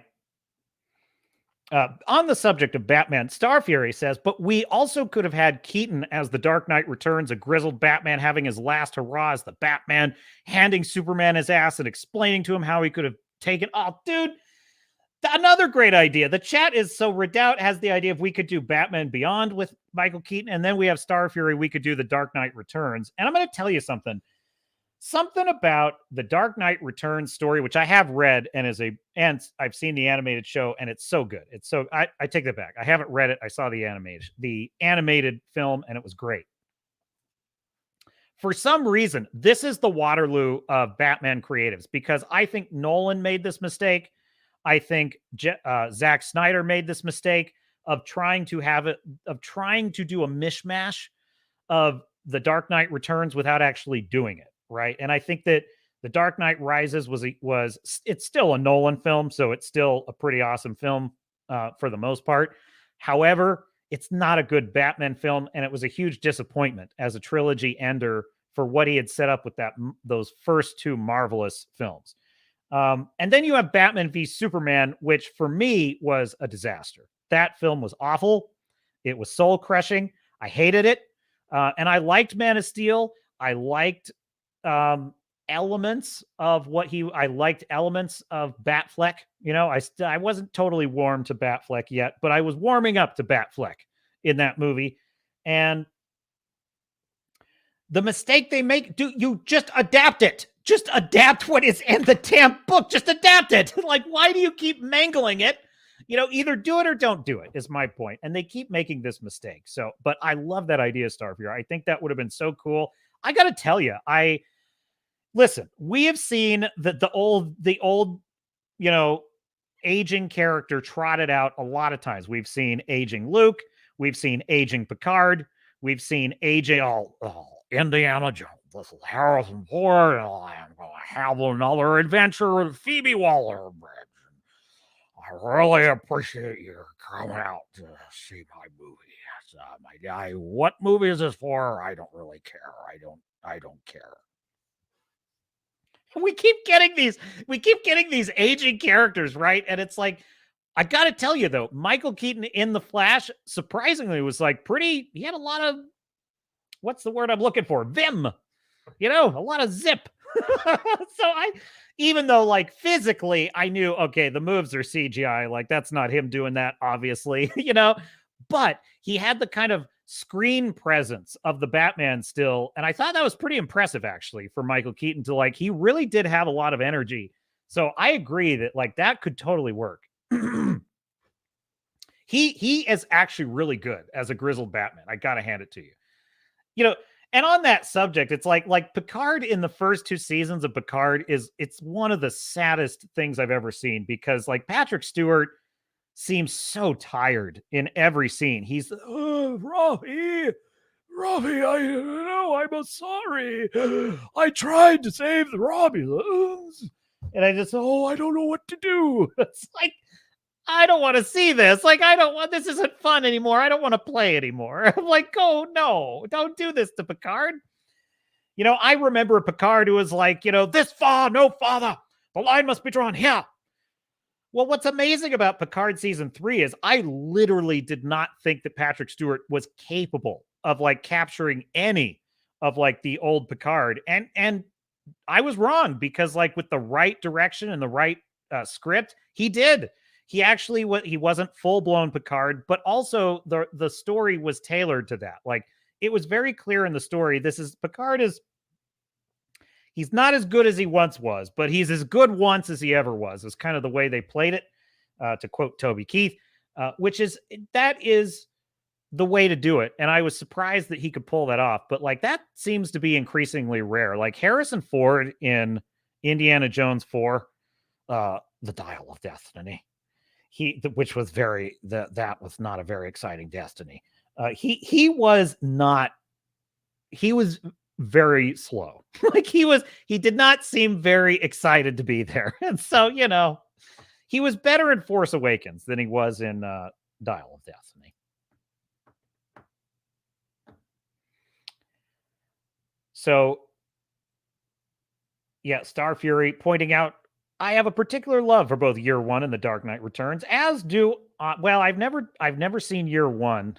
I've never read Year One, but I do love The Dark Knight Returns. That was a brilliant story. But, the other problem with The Dark Knight Returns is it's kind of a one-off. It's almost a kind of what-if story because it's like, what if Superman made Batman hang up the cape? And it's glorious. I mean, it's wonderful to read. But it's just how I think that's a challenge. Like, that's a trilogy ender. Like that. So the odd thing is, like, I think that if Christopher Nolan had just leaned into that and I don't know how you'd get around having Superman in it, but if you could get around that plot point, but maybe that's the problem. Like the story does not work without Superman. Like it doesn't work without Superman because you have to have Superman telling Batman on pain of death, you're not going to be Batman anymore. That's the only way that it works, I think. So I think that's the problem with Christopher Nolan and Zack Snyder's take on this is like, yeah, the idea that Superman forced Bruce into retirement is badass. The idea that Bruce Wayne clocked in about 8 months as the Dark Knight and then got sad and hung it up for 8 years is pathetic. It's pathetic. Redoubt Production says, I see it in the field of history. People scoff, quote, people such and such years ago were so stupid. They didn't have insert 21st century tech, hubris, sheer hubris from the uninformed. Now, Gary over there at Nerdrotic and Forbidden Frontiers may disagree with me on this. Graham Hancock. Graham Hancock is who I'm thinking of. Might disagree with me on this, but I don't subscribe to the aliens built the pyramids theory. I just don't. Like, I think that's silly. I think that now I do think he's onto something with the whole idea of like an even more advanced civilization going way further back into history than we realize. Now that I can get on board with and makes a lot of sense. It's possible. I'm interested. I'm open to it. I'm open to that idea. And I will, unlike the actual intelligentsia of the academic world, I will go where the evidence follows. If the evidence suggests that, yes, there was this other, I want to hear it. I'm open to it. Now, but this idea that just because we can't figure out how they built the pyramids, well, that must mean that, we can't figure out how the islanders on Easter Island raised these heads, these statues on Easter Island. Just because we can't figure it out means they couldn't do it. Well, that's bullshit. I don't believe that at all. Like, I think that the ancients, in some ways, I think we're actually smarter than we are. I think that because they had less to work with, in the same way that Takashi Yakizama, working on Godzilla Minus One, was working with, and it sounds like now even a far smaller budget than 15 million. He is working on a micro budget compared to what these massive companies would have to do an American Godzilla film. He's on a micro budget. And I think that brings out the best in people. That brings out their creativity. It means they're hungry. It means they want to realize their vision. Make sure I'm pronouncing his name right. I think I said it right.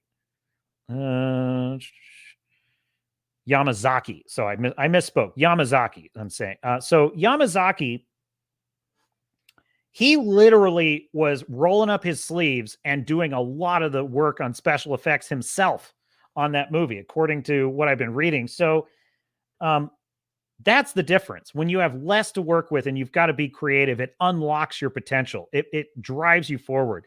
The problem with Hollywood is they're bloated, they're old, they're ossified, they're blinkered by their sick ideology. So like they're an aging, tired, ossified, dinosaur is what they are. They're the old, and they hate to hear this in Hollywood, but they're old. They're the old model. They can't quite, they're just not hip anymore to how to tell stories. They don't know what to do. They have bloated budgets. They waste it on craft service and God knows what else. DEI budgets, intimacy coordinators, COVID protocols, just all this garbage that they forced on us, by the way. Nobody was crying for these things except them. So it's a self-inflicted wound. So I just view like we in the 21st century have so much, we have so much capability that I honestly think it strips us of some of our creativity. That's my opinion on the ancients. Melodic Method says that was a gut punch when they scrapped Henry Cavill as Superman. Wasn't it though? I mean, especially what he was saying about, because while I did like Man of Steel, I did like that movie. I too did not like some of the darker elements of it. Like I really did not like how out of control the destruction of Metropolis was. I thought that was a failing of that movie. It was like, oh, just look how many buildings we're just destroying. And, so I did actually kind of like in Batman v Superman, I did actually like the sort of angle that Batman's, is in the middle of that happening when Zod is attacking Metropolis. So that was kind of cool. But then it goes off the rails. Yeah, because the problem with Batman v Superman is his reasoning for killing Superman just isn't good. That's the problem with it. But anyway, what was I saying? Oh yeah. But I like, and I hated the way Jonathan Kent dies in Batman v. That was terrible. That was the worst thing in that movie is, his father telling him, no, let me die. First of all, I can't think of a more screwed up thing to do to your kid. Like that's horrible. He could have saved him and he's telling him, let me, like, that's so screwed up. Like I much prefer Smallville, where it's like he has a heart attack and that's what happens. Or that was the original Donner film. That was the original idea. It's like he died of a heart attack. Like if they retconned Uncle Ben's story to be that like the like the bad guy, the guy has a gun to Uncle Ben's head and Spider-Man can easily save him and Uncle Ben knows it, but he just tells him, no, Peter, stay there, and lets the guy shoot him. And then Peter's upset. Like that would have sucked. That would have been just awful. So yes, I have my problems with the Man of Steel. So what I liked about what Henry Cavill was saying is like, yeah, this is going to be hopeful. There's going to be joy in it. Oh, that would have been awesome. That would have been awesome. What are you talking about, Star Fury? The cow lick was so good. What? Okay. The cow lick. Never mind. I was for some reason I was thinking like salt lick. Because that's actually a thing that in ranching you give to cattle. You give them a block of salt. Horses, you give them a block of salt and they lick the salt. So for some reason I saw that and I was thinking salt lick. What are you talking about salt licks for? I'm a hick, Star Fury. I hail from the country originally. Anyway, I'm not proud of it. No, I'm just kidding. But yes, the Superman cowlick. Yes, that would, and that was at the end of Black Adam, was it not? That was cool. That was a very cool cameo. And it's like, I will say this: they were getting me interested. That Henry Cavill announcement, and then Black Adam was okay.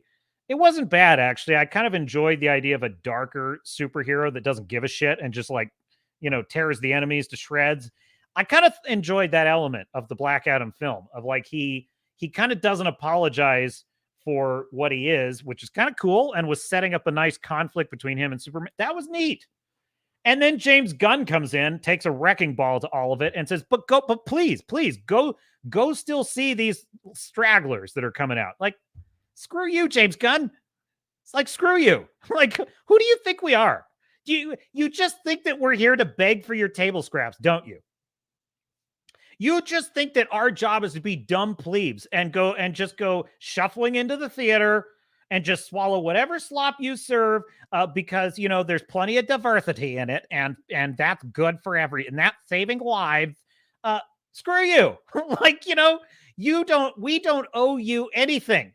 Like, and so I really despise how entitled these people are. And like, oh, Rachel Zegler's out there talking about, well, I just think of these fans criticizing me and I just have to remind myself they're just having a bad day.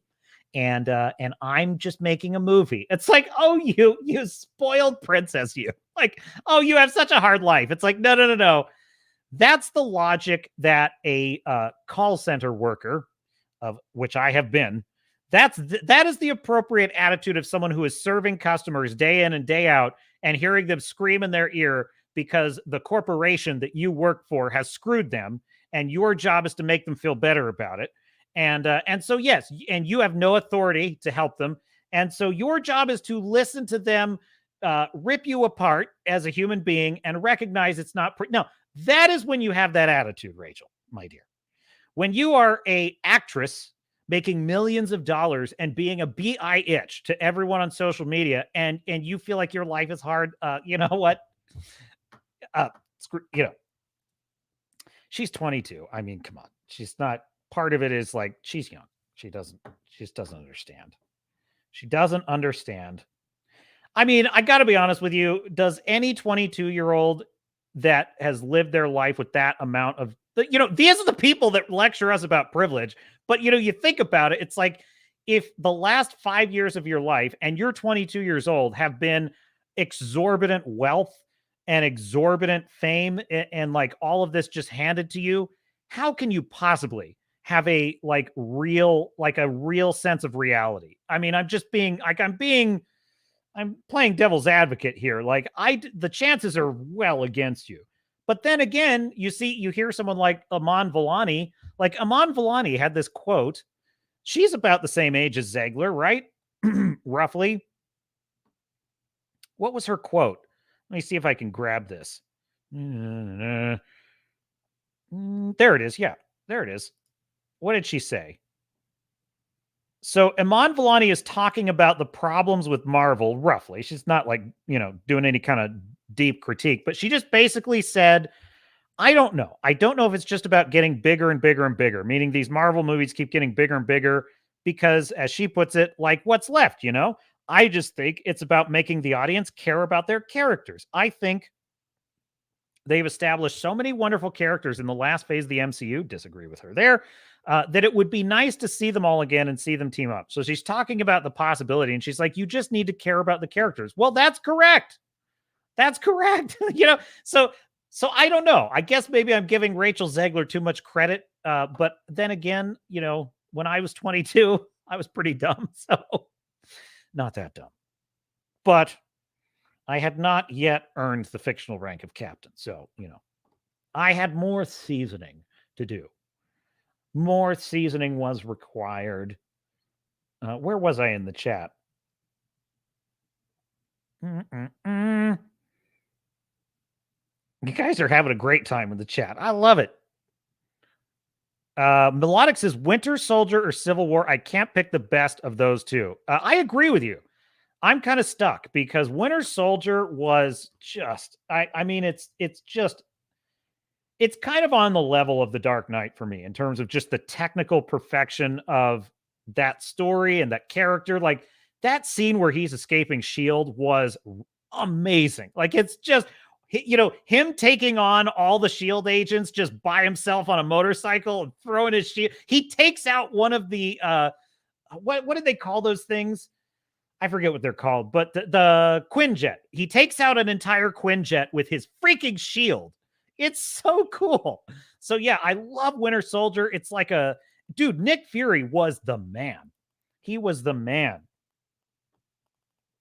He was the man in that movie. And now he's petting kitty cats. He's petting a kitty.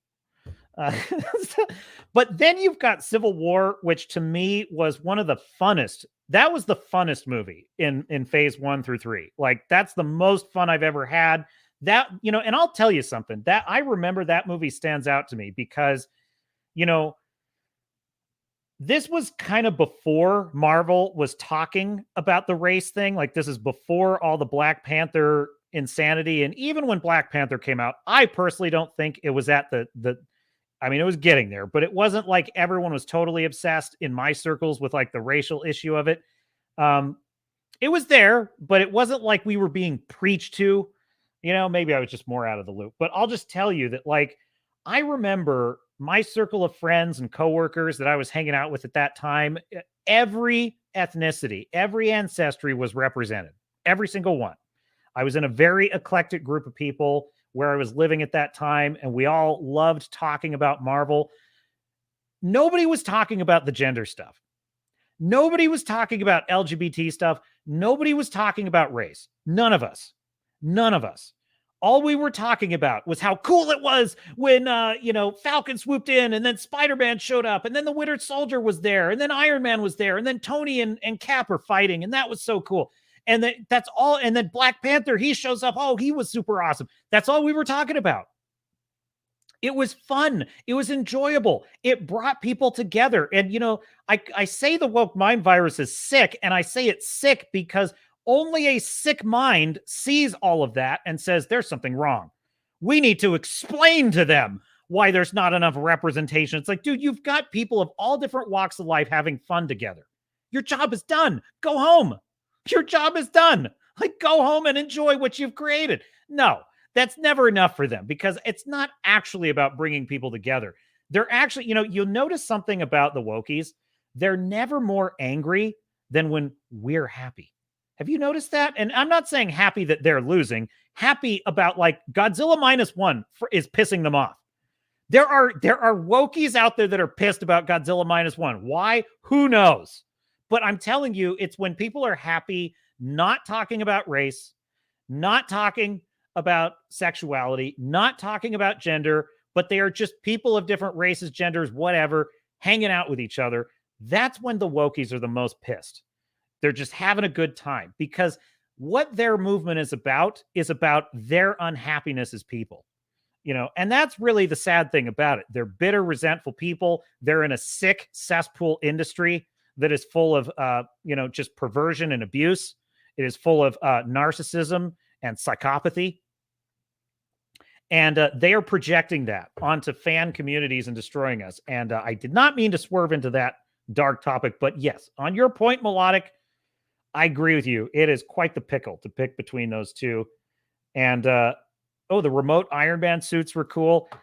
Yeah, Iron Man 3, what sunk that movie was the Mandarin being a fake actor villain. Like, that was dumb as hell. I just thought that was so stupid. Like, when I saw that first trailer of Iron Man 3 with Ben Kingsley's performance as the Mandarin, I thought that was great. I was like, this sort of idea of like Iron Man has become sort of arrogant in his pride of place as the world's mightiest superhero or whatever he thinks of himself as. And he's privatized world peace and he's come home. And I also like the fact that Tony was a little bit shocked from the events of Avengers and was a little bit shell shocked. That was cool.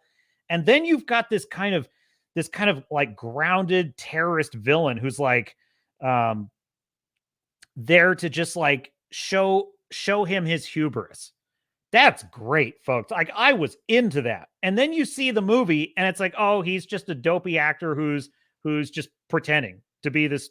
Like, that killed it for me. That was on the level of like, even though I liked the movie, The Village, where like the monsters just turn out not to be monsters. Like that's the worst thing that's on the level of a Rian Johnson right there, where it's like they subvert expectations. So there you go. Wrangler says, I gotta run. Have a good night. Good night, Wrangler. Thank you for stopping by. Always wonderful to have you. I'm so grateful for all of you, my dear sailors and Starnauts. I love hanging out with you on a Sunday. It's a privilege. It is a privilege. And there he goes. There goes Wrangler. Melodic Methods. I'm having computer issues. I gotta leave and come right back. No problem. Yeah, Horror Stream is in the Rumble chat and says, hi kids, Hollywood is beyond salvageable. I agree with you. Welcome aboard, Horror Stream. Good to see you over there on the Rumble side. What else we got? Star Fury says, there were busts of Cleopatra and Hannibal, but they still managed to not cast the correct race. Yeah, exactly. Like, you know, I have a problem on many different levels with the woke mind virus. I think it's sick to begin with. There's no reason to race swap characters historically. That's stupid. There's plenty of stories you can tell. There's plenty of time periods Doctor Who can go back to where there are interesting and frankly little known non-white historical characters you can explore. And I would be just as appalled if they race changed a non-white character as I would a white character, because it's about his it's not actually helpful. I don't believe it's helpful to the egalitarian cause of uniting people to lie about history. You know what I'm saying? Like, that's a weird, it's bizarre that they are making us the bigots for demanding that they not lie about history. Do you notice that? Like, so big alarms are raised there. So I have a big issue with it, but the main, one of the top of mind critiques of this is that it's hypocritical, because they would never do this to, protect it. They're cherry picking. They're cherry picking when and where they will do this. And specifically, whenever they can stick it to a white or especially male character, that's where they're going to do this. That's where they're going to do this. Now, they do it in more insidious ways to what they would call marginalized characters. Like look what they were going to do to Blade. Look what they were going to do to the Blade character. They were going to make him a passenger in his own film with 4 women, four chicks henpecking him the whole movie. That's what they were going to do. And they were going to be a big old girl boss team of Mary Sue's. And it's like they were chickifying him. They were exactly what they've done to Nick Fury with, one of the most badass characters in the MCU, I would argue, originally. I mean, go watch Winter Soldier. He's freaking boss in that movie. He's awesome. He had one of the best action scenes in the whole damn movie, I thought, when he's trapped in that car and Hydra's coming after him. It was awesome. They've deballed him. They've stripped him of all of his agency of a character. They've put him on an apology tour. They have him sucking face with an alien in the most cringe scene I've ever seen. It's like, and I'm not against, a little bit of Shepard and Liara action. I'm not against some alien situations happening. I'm just telling you that in the context of the show, it's because they want to lecture us about transmission issues. So there, it's not just that, they're totally happy to be seen doing this to white characters, but they're not just doing this to white characters. They are subtly undermining masculine characters of other races as well. They did, the scene it's a classic example, the scene in Miss Marvel where they take an Asian male character, they put makeup on him, they put him in like a freaking, in like gold tinfoil fairy wings, and they have him singing for his supper as a house husband to Captain Marvel. You know what I'm saying? So it's not, if you think that because you're not white that this isn't going to happen to your characters, trust me. Nothing pisses them off more than a movie like Godzilla Minus One with a male character on a hero's journey, and that being successful. Like that, I guarantee you, it galls these weirdos. It just galls them. They hate it. And well, they should, because Shikishima's story is magnificent. In the words of Mihawk in One Piece, magnificent. Could I find that? I wonder if I could find that. I've got Grizzy shills. Don't let me forget. No, let me try this search. Because we've given it enough time to breathe. We can relive. Yes, we can relive some of these scenes just for the hell of it. Hopefully the stream doesn't get blocked. Let's go. Let's go for it. Share screen. Oh, wait, wrong one. Hang on. Gotta do a reshare here. Stop and present.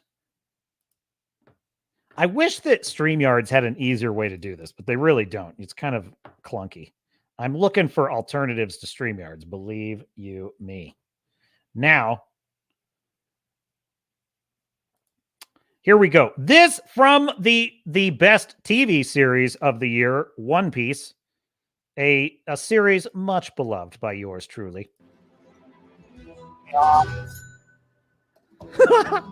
the hell is that? I'm here for a sword fight. I don't hunt rabbits with a cannon. Oh my God, that's such a great line. That is so awesome. That is one of my favorite lines of the whole series. I don't hunt rabbits with a cannon. By the way, the snotty British accent is going a long way to making this as awesome as it is.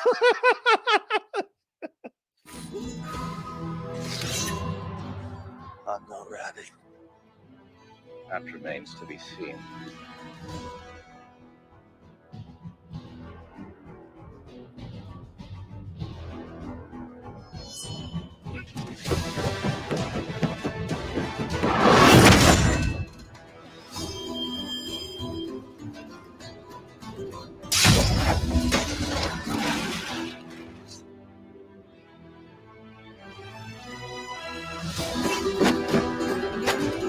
God, you want to run, huh?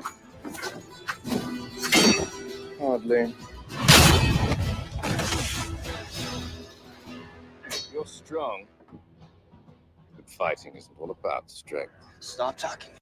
Dude, I'm pausing it a little because I don't want to get hit, but I'm just saying, like, one of the things I love about this scene too is, first of all, it's the kind of fantastical nature of the fight is in keeping with the tone of the show.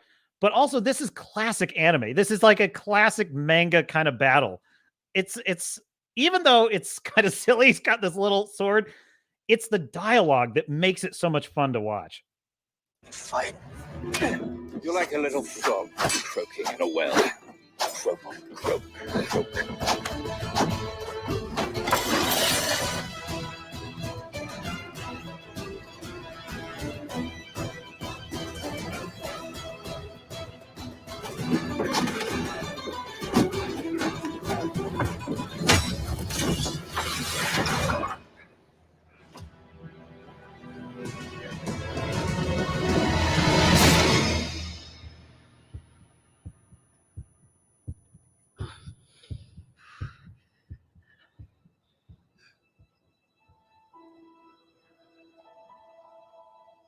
Why don't you retreat?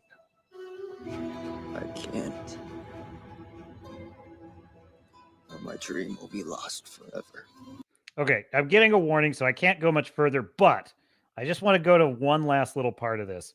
And it's like after he's soundly beaten, one of my favorite moments in the scene right here. Swordsman's greatest shame. Nope, I went too far. Hang on. Why do you persist?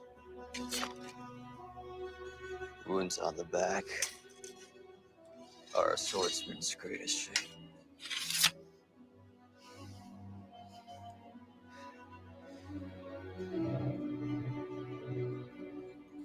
Magnificent. There it is. So awesome. I love that line. That's so cool. So cool. What a great show. What a great, that just, what's so funny too about that show is I'm watching this thing and I'm like, this is so bananas. I'm like, I'm not going to like this. This is so weird. But then little things like that would keep happening in the show, and I'm like, that was really good. Then by the end of the show, and then I'm like, and also it's kind of fun returning to this Luffy guy. He makes me happy. Every time Luffy is talking, I feel just a little happier as a human. And I'm like, so I just couldn't resist it. And by the end of it, I'm like, it has a weird way of worming its way in. This show does. So anyway, yeah, that's just like my favorite line. Magnificent. Magnificent.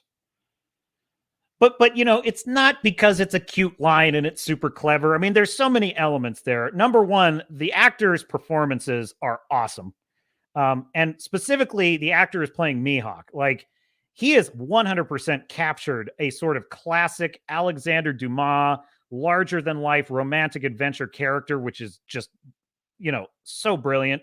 His performance is just so magnetic in that show. I think you could almost have a spinoff with just that character. He's just that good. But quite aside from that, it's the dramatic tension of what's actually happening. It's the first time Zorro's ever been beaten in the show.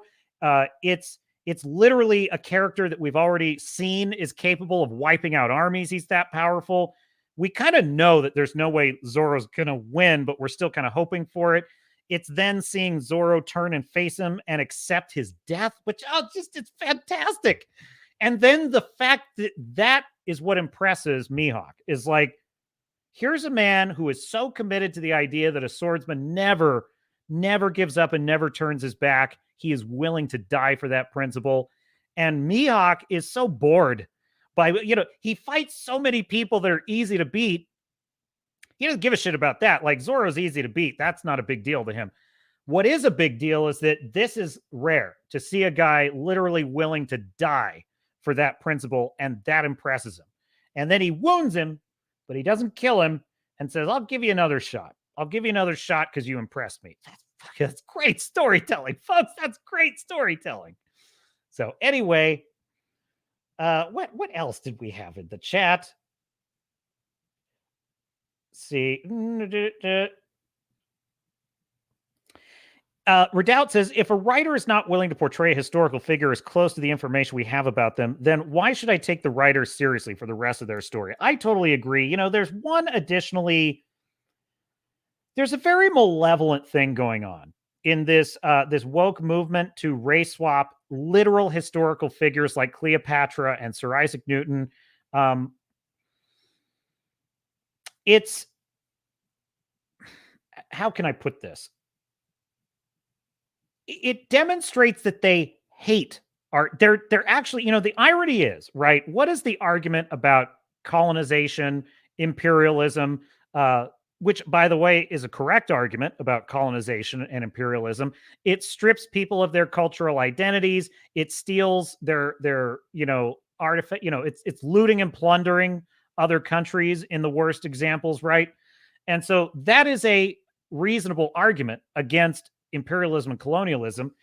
So what are they actually doing, though, by changing the nature and the history of Sir Isaac Newton? And it's just a silly science fiction story. It's like, first of all, no, it's not. And you know that. You know what Doctor Who is. You're lying. But even if it were, why are you wanting to do this? Right?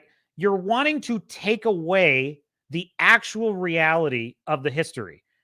That tells me that the woke movement actually is seeking to destroy our knowledge of actual European, specifically European, but also in general, history.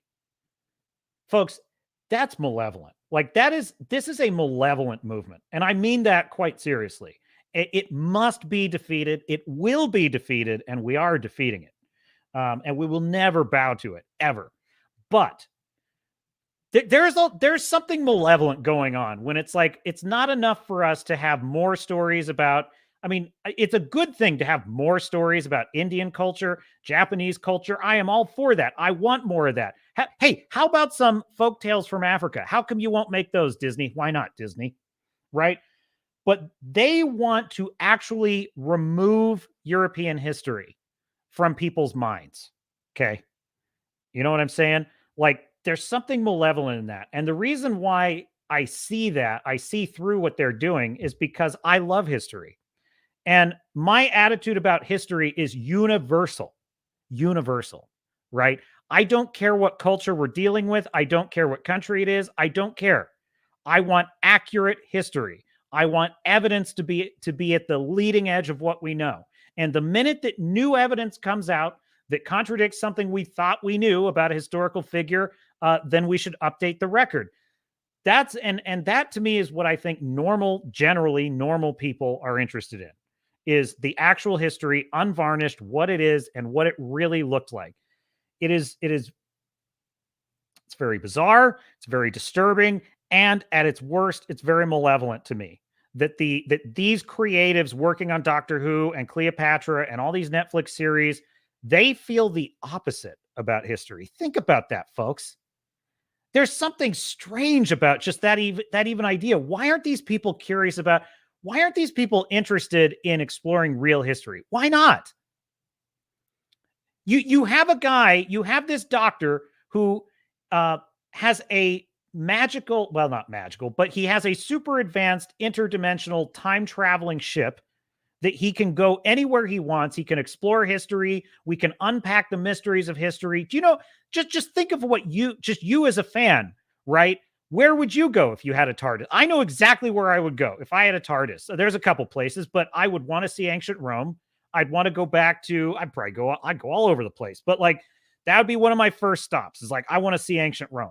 You know, like I want to see the signing of the Declaration of Independence. Like there are things I would have wanted to see if I could go back in time with a TARDIS. That's how you and I, normal people, normal nerds, you know, as normal as a nerd can be, let's face it. But you get what I'm saying. Generally sane. Let's call it sane. You know, sane people like you and I, sane nerds. These are the things that get us excited, right? It's like, oh, if I had a TARDIS, I could go here. What would that be like? Well, that requires historical accuracy. That requires historical accuracy, because if you unless it's literally like One Piece, where it is deliberately a fantasy world, and that's a separate thing. But even in fantasy and sci-fi worlds, there's often a desire to explore reality, right? To you know, George R. Martin is drawing from real European history in Game of Thrones, for example, Song of Ice and Fire. Why aren't these people like that? Why is it that Andy Pryor, the casting director of Doctor Who, why is he not interested in what Sir Isaac Newton was really like? That should clue you in, A, that these are dumb people. Like, these are fucking dumb people, man. These are not overachievers, intellectually speaking. These are not giants of academia, okay? But number two, there's something really insidious about the way these people think. And they're on the ropes and they're going on the map. That's where they're going. So Andy Pryor, with all due respect, you know, block away on Twitter. You're a loser. You're a loser. Screw you. Anyway, Star Fury says, I want to play Booker T. Washington. Would I be allowed to get boot polish out? Oh, jeez. No, you would not, Star Fury. You would not, sir. And, you know, the other thing, too, is like, they wouldn't make a movie about Booker T. Washington, because Booker T. Washington was a man that empowered the African-American community, the Black community in America. I don't honestly think, I typically hear people, never mind. And, you know, you can't even say anything. Anyway, I don't think Black people in America typically like to be called African-American. I've heard, I don't know, I can't speak for them. So I'm just trying to say the most unoffensive thing possible. Your captain is nothing if not equitable and diverse and representative. Now, they wouldn't make a story about Booker T. Washington because he empowered Black Americans in a time of racial discrimination and segregation. He empowered them to become educated, self-sufficient, to build families, and to overcome those challenges. Woke people aren't interested in that. They aren't actually interested in empowerment. Oh, yeah, sure. They're interested in creating fictional girl boss characters. They're super empowered and they can beat the stuffing out of 5 300-pound men like it's nothing. And they can be in STEM, and that's all fine in the fantasy world. But as soon as it's like the real world, they're not interested.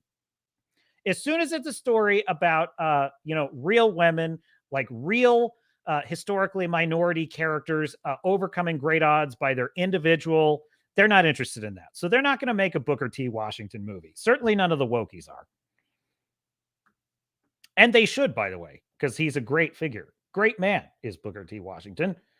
The aging Clint Eastwood in Unforgiven. Wow. Oh, that's one of the, maybe the my favorite Western of all time, quite frankly. I love Unforgiven. That is just a great film. That's an all-timer.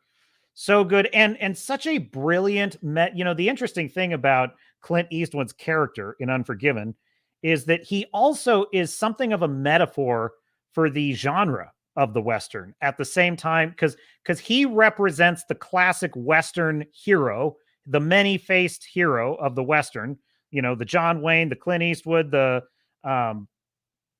why am I blanking on my other Western fame? But anyway, he represents that character, and he represents that character sort of at the end of his life, which is such an interesting take. And what also is interesting is that movie came out in the early 90s when the Western was pretty much had its day and was pretty much kind of a thing of the past. So it's so interesting that his character mirrors that in the story. It's a great meditation on violence. It's a great meditation on just so many things. I love Unforgiven. That final scene in Unforgiven, it's so good. He just says, like, you better not cut up no more whores, or I'll come back to this town and I'll kill every one of you sons of bitches. What I love about that is that, he's kind of a sort of Hulk almost character, because he is a reformed bad guy. He's basically a reformed bad guy in that movie who has given up violence. He's become a civilized man, and they hire him for one last job. He's got to take it to save his kids, but he's afraid of touching violence again because he knows that violence made him a nightmare. He used to be an alcoholic. He's not anymore.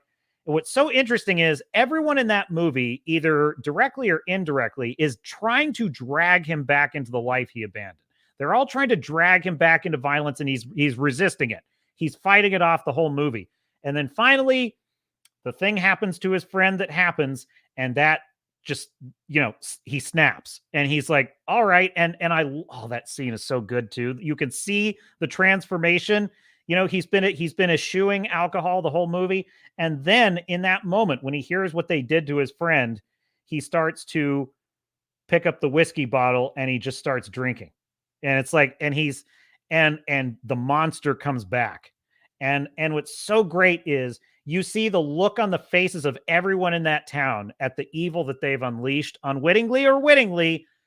And none of them are too happy about it. Even the people that hired him are afraid of him. It's so good. It's so great. Great point, Starfire. Eh? Melodic Method says it's not a theory about aliens building the pyramids. It's the idea. Well, I'm talking about Ancient Aliens if you used to watch that show, but it's the idea that human culture is much, much older than is currently accepted by academia. Right. I wasn't referring to Graham Hancock's theories. I was referring to, dude, the Ancient Aliens guys. They're like literally a spaceship came down and just beamed all those pyramids. They like, anti-gravity beams, put all the blocks in place. I'm talking about those kind of theories. And those kind of bothered me. Because frankly, I just think that the ancients, we got a lot of nerve thinking that our ancestors were idiots when we're the ones making movies. We're making 24/7 cat flirkin streams. Okay. We got a lot of nerve to look back at our ancestors. Oh, you were too stupid. To build the pyramids. Now, aliens did it. Now, back to my cat video.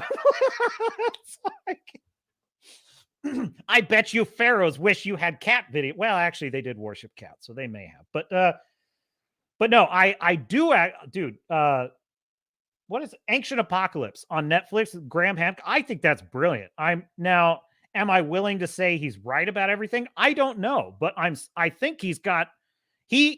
Honestly, in an actual fair and scientific and empirical academia, if we had an honest and unbiased academia, they would have to take a look at his theories. They would have to. And so I do think he's got evidence of more than enough to actually open the investigation, is kind of what I'm saying. So, and I'm intrigued. I'm super intrigued by his theories. I think they're really cool. And they do seem fairly evidence-based. I may not always agree with his conclusion, but I'm certainly open to it because I just think he's uncovered a lot of interesting questions that are not well answered by the facts that we have. Star Fury says the ancients knew their technology and used it to the fullest. They unfortunately didn't record everything they knew by a method that would survive the ages. They were at least as intelligent as us. Well, you know, the Romans, the interesting thing is there's a great lecture series in the Great Courses about ancient Rome. And the professor who does the lecture series, you can find these on Audible, by the way, they're fantastic. 20-hour lecture series. And the professor at the end of the series kind of tackles like, when did the Roman Empire fall, right? And the most conventional definition of when the Roman Empire fell is when the Visigoths sacked Rome, and that was that. But he actually kind of talks about how it's actually not quite that easy to define, because technically what happened next was, over hundreds of years, you had the Byzantine Empire develop, which was really the continuation of the Roman Empire, with its headquarters in Constantinople instead of Rome. And then that continued for many hundreds of years. But then Constantinople was sacked, and that was the end of the Roman Empire, some academics would argue. But that's not exactly true, because many of the Roman traditions persisted into medieval Rome. A lot of the Roman roads and infrastructure and aqueducts, some aqueducts are still being used to this day. Okay. The Roman aqueducts were ancient when Rome fell. And then he says, now, if you even look at like the structure of modern governments, the United States government is very much modeled on the Roman Republic.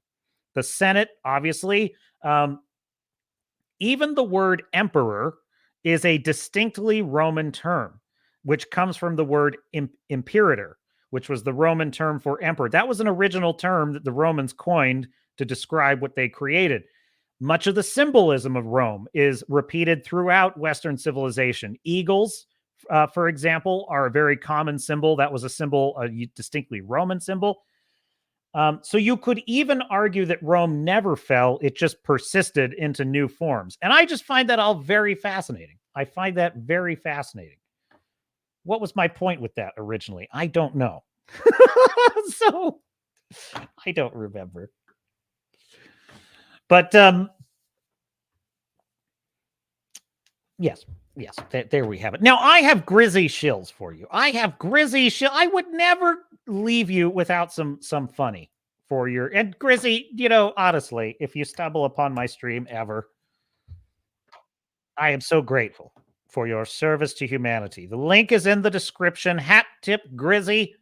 Let's just roll this one without a setup. What do you say? What do you say? Let's just have some fun. I haven't seen this. I don't know what we're in for. I saw like the first 5 seconds, and I was like, oh, I'm bookmarking this one for the stream.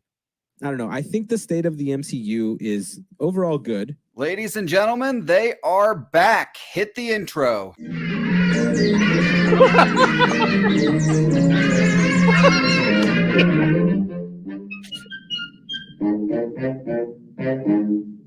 So a lot of you guys have been asking me in the comments, where the fuck are the soy boys? Well, they, over the past several months, have been on strike with the writers and actors. Oh my God, no. Oh, you're freaking kidding me. Oh, this is so cringe. Oh. That we are fully in support of SAG-AFTRA and the WGA members who are currently striking. SAGs! Individuals who are Cartman said it. Cartman's words, not mine. millionaires and don't give a single solitary shit about people like you, by the way. Agreed. Standing in solidarity with them, going on a, I guess, kind of a strike ourselves. We are not going to be covering any. I just noticed it. I didn't even notice it. He's got soy number 1, soy number 2.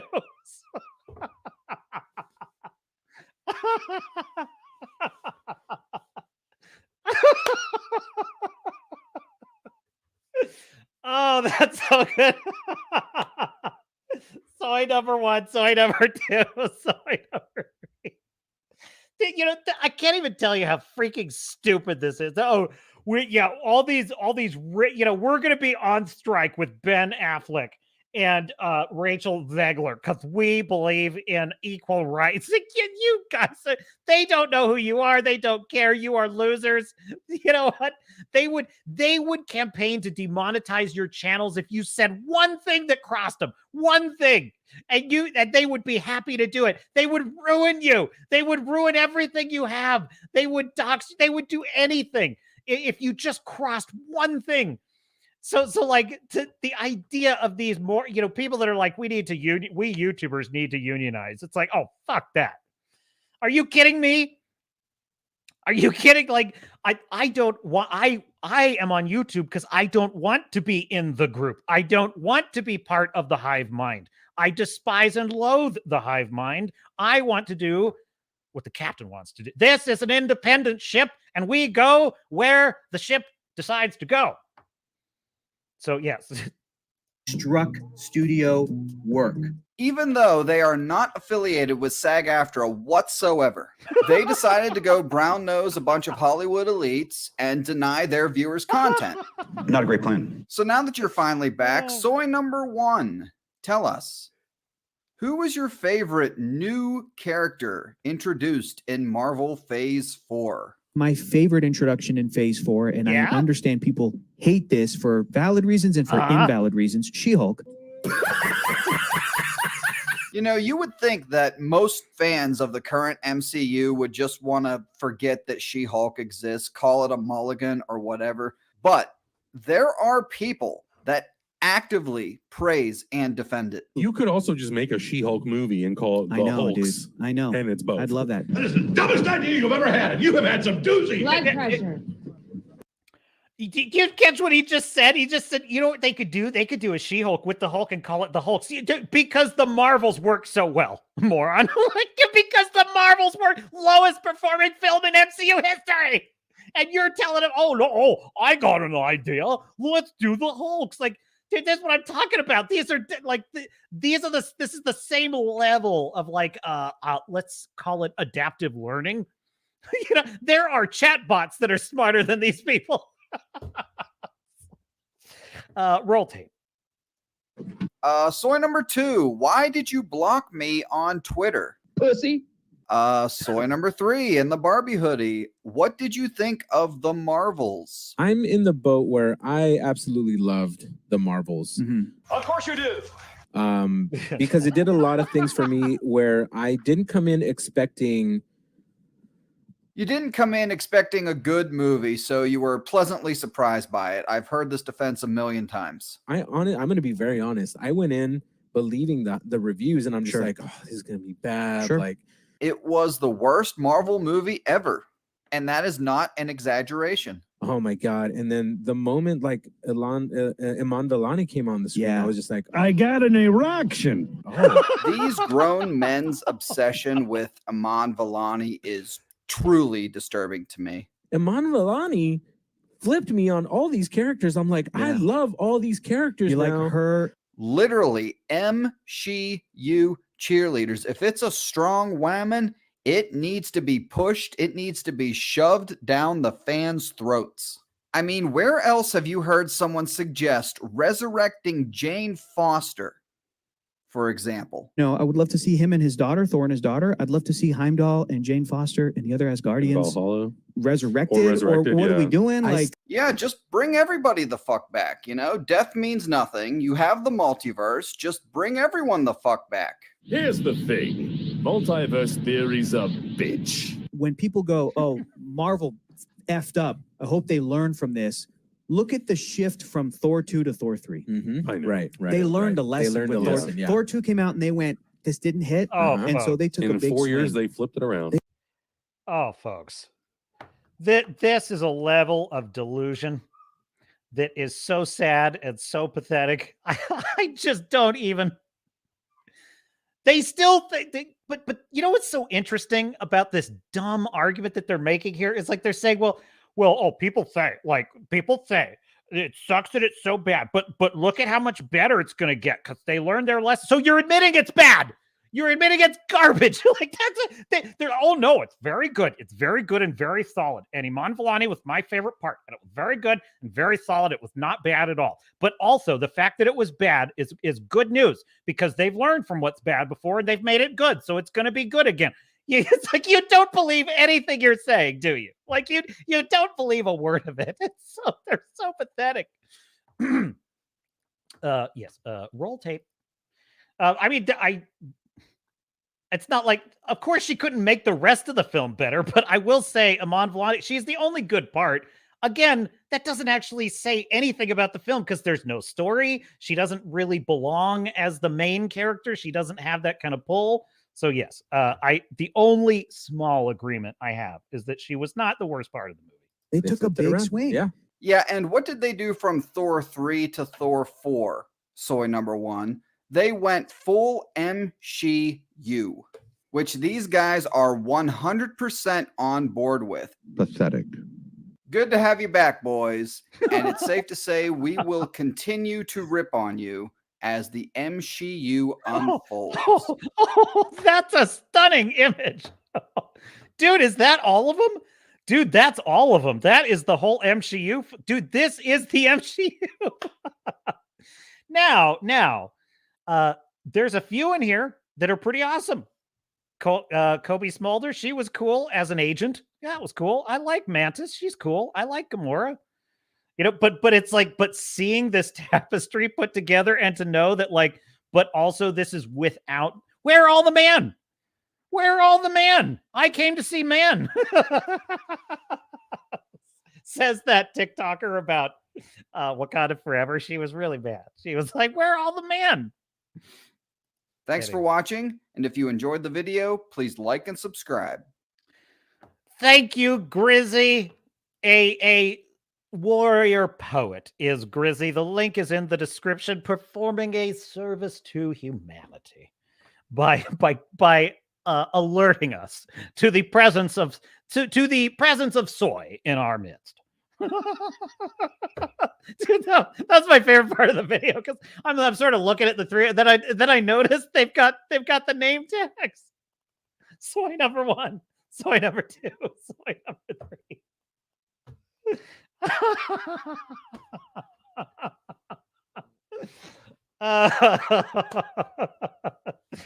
Those are the funniest videos on YouTube right now. I just, you know, this is a quality we do not share with the insane wokies, right? Just the crazy radical wackos. We don't have this in common with them, which is we are curious about the way they think. I mean, at least speaking for myself, I am always curious, and I mean this always. I am always curious about if someone thinks differently than me. I'm curious why they think that way. In fact, the more differently they think than me, the more curious I am about why they think that way. And it's a gift and a curse because sometimes it means I'm staring into the abyss sometimes, you know what I mean? And when you stare into the abyss gazes back into you. So, and that's a bit of a risk, but I am curious. Like when I hear someone say, I love the Marvels, it was great. I'm naturally curious. I'm like, why do you think that? Like, you know, they aren't like that though. They're not curious what we think. Like when we say something like, oh, this film's woke, it sucks. They never wonder to themselves, why do they think that? Why do they not like wokeness? It's great. Why don't they like wokeness? Everybody should like wokeness because it's fair and it's equitable and there's representation and all the marginalized people who can't help themselves and they're helpless and they need our help. We're lifting them up and giving them purpose in life, which they wouldn't have without us. Why don't they like that? It's so in other words, what I'm saying is they're uncurious. They're not curious people. They don't really think deeply about things. That's why they lie about everything that we say in our corner of the internet. They misrepresent all of our positions, either because in the worst cases of like the corporate toadies, you know, it's deliberate. They're deliberately lying. The Access Media, they're giving us a straw man position we don't have so they can knock it down. But in the case of the shills that are a little more harmless, you know, maybe the Grace Randolphs of the world, they're not curious about why we actually think the way that we think. you know, and this is why they're bad at writing science fiction. This is why they're bad at writing fantasy, because science fiction and fantasy are genres for people, and comic books too, superhero comics. These are genres for people who are curious. They're genres for people who are curious about things, right? What would it be like if I met a time traveling doctor who could take me anywhere in history, past, present, or future? What if I had a chance to talk to the real Isaac Newton, who was English, was an Englishman. What if I had a chance to talk to the real Isaac Newton? What would that be like? That's how a science fiction fan thinks. Okay. What if someone went back in time and killed baby, bad guy in World War II, for example? What if there was an alien invasion and we weren't ready for it? What would that be like? What if there were a fantasy world in which there were all these houses fighting each other, and it was very similar to the War of the Roses, except it was more violent and more bloody, and there was a race of zombies called the White Walkers? What would that be like? We are curious people. What would it really, how could we make it? No. What would it really be like if a giant upright walking lizard with blue fire breath attacked Tokyo? What would that be like? Like, we are the curious ones. It's why we have more fun. It's why we're better at memeing on them than they are. It's why we can take a joke and they can't. Because we're curious, we're interested, and we understand them in a way that they don't understand us and are unwilling to understand us. As my point. And I find that interesting. It is their weakness and our advantage. We're the curious. We are that, it's so bizarre. This race swap of Isaac Newton is the perfect example of this, because I'm like, they're such dumb people. Their narrative about why that offends me is that I believe Isaac Newton was white, and I want to see a white man as a great scientist. And that's their stupid, twisted view of why I object to this. But the real reason I object to it is that I am curious what it would be like to actually talk to Isaac Newton, the real Isaac Newton. Therefore, in order for me to experience that, even as a fictional story,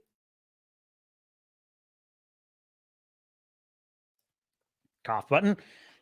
Even as a fictional story, it needs to be grounded and lifelike for me to suspend disbelief and to buy into that. But they don't think that way. These woke weirdos creating this shit, they're not curious about what it would be like to talk to Isaac Newton. They're not curious about what that conversation would, or what was Isaac Newton really like. They don't want to know. They don't care.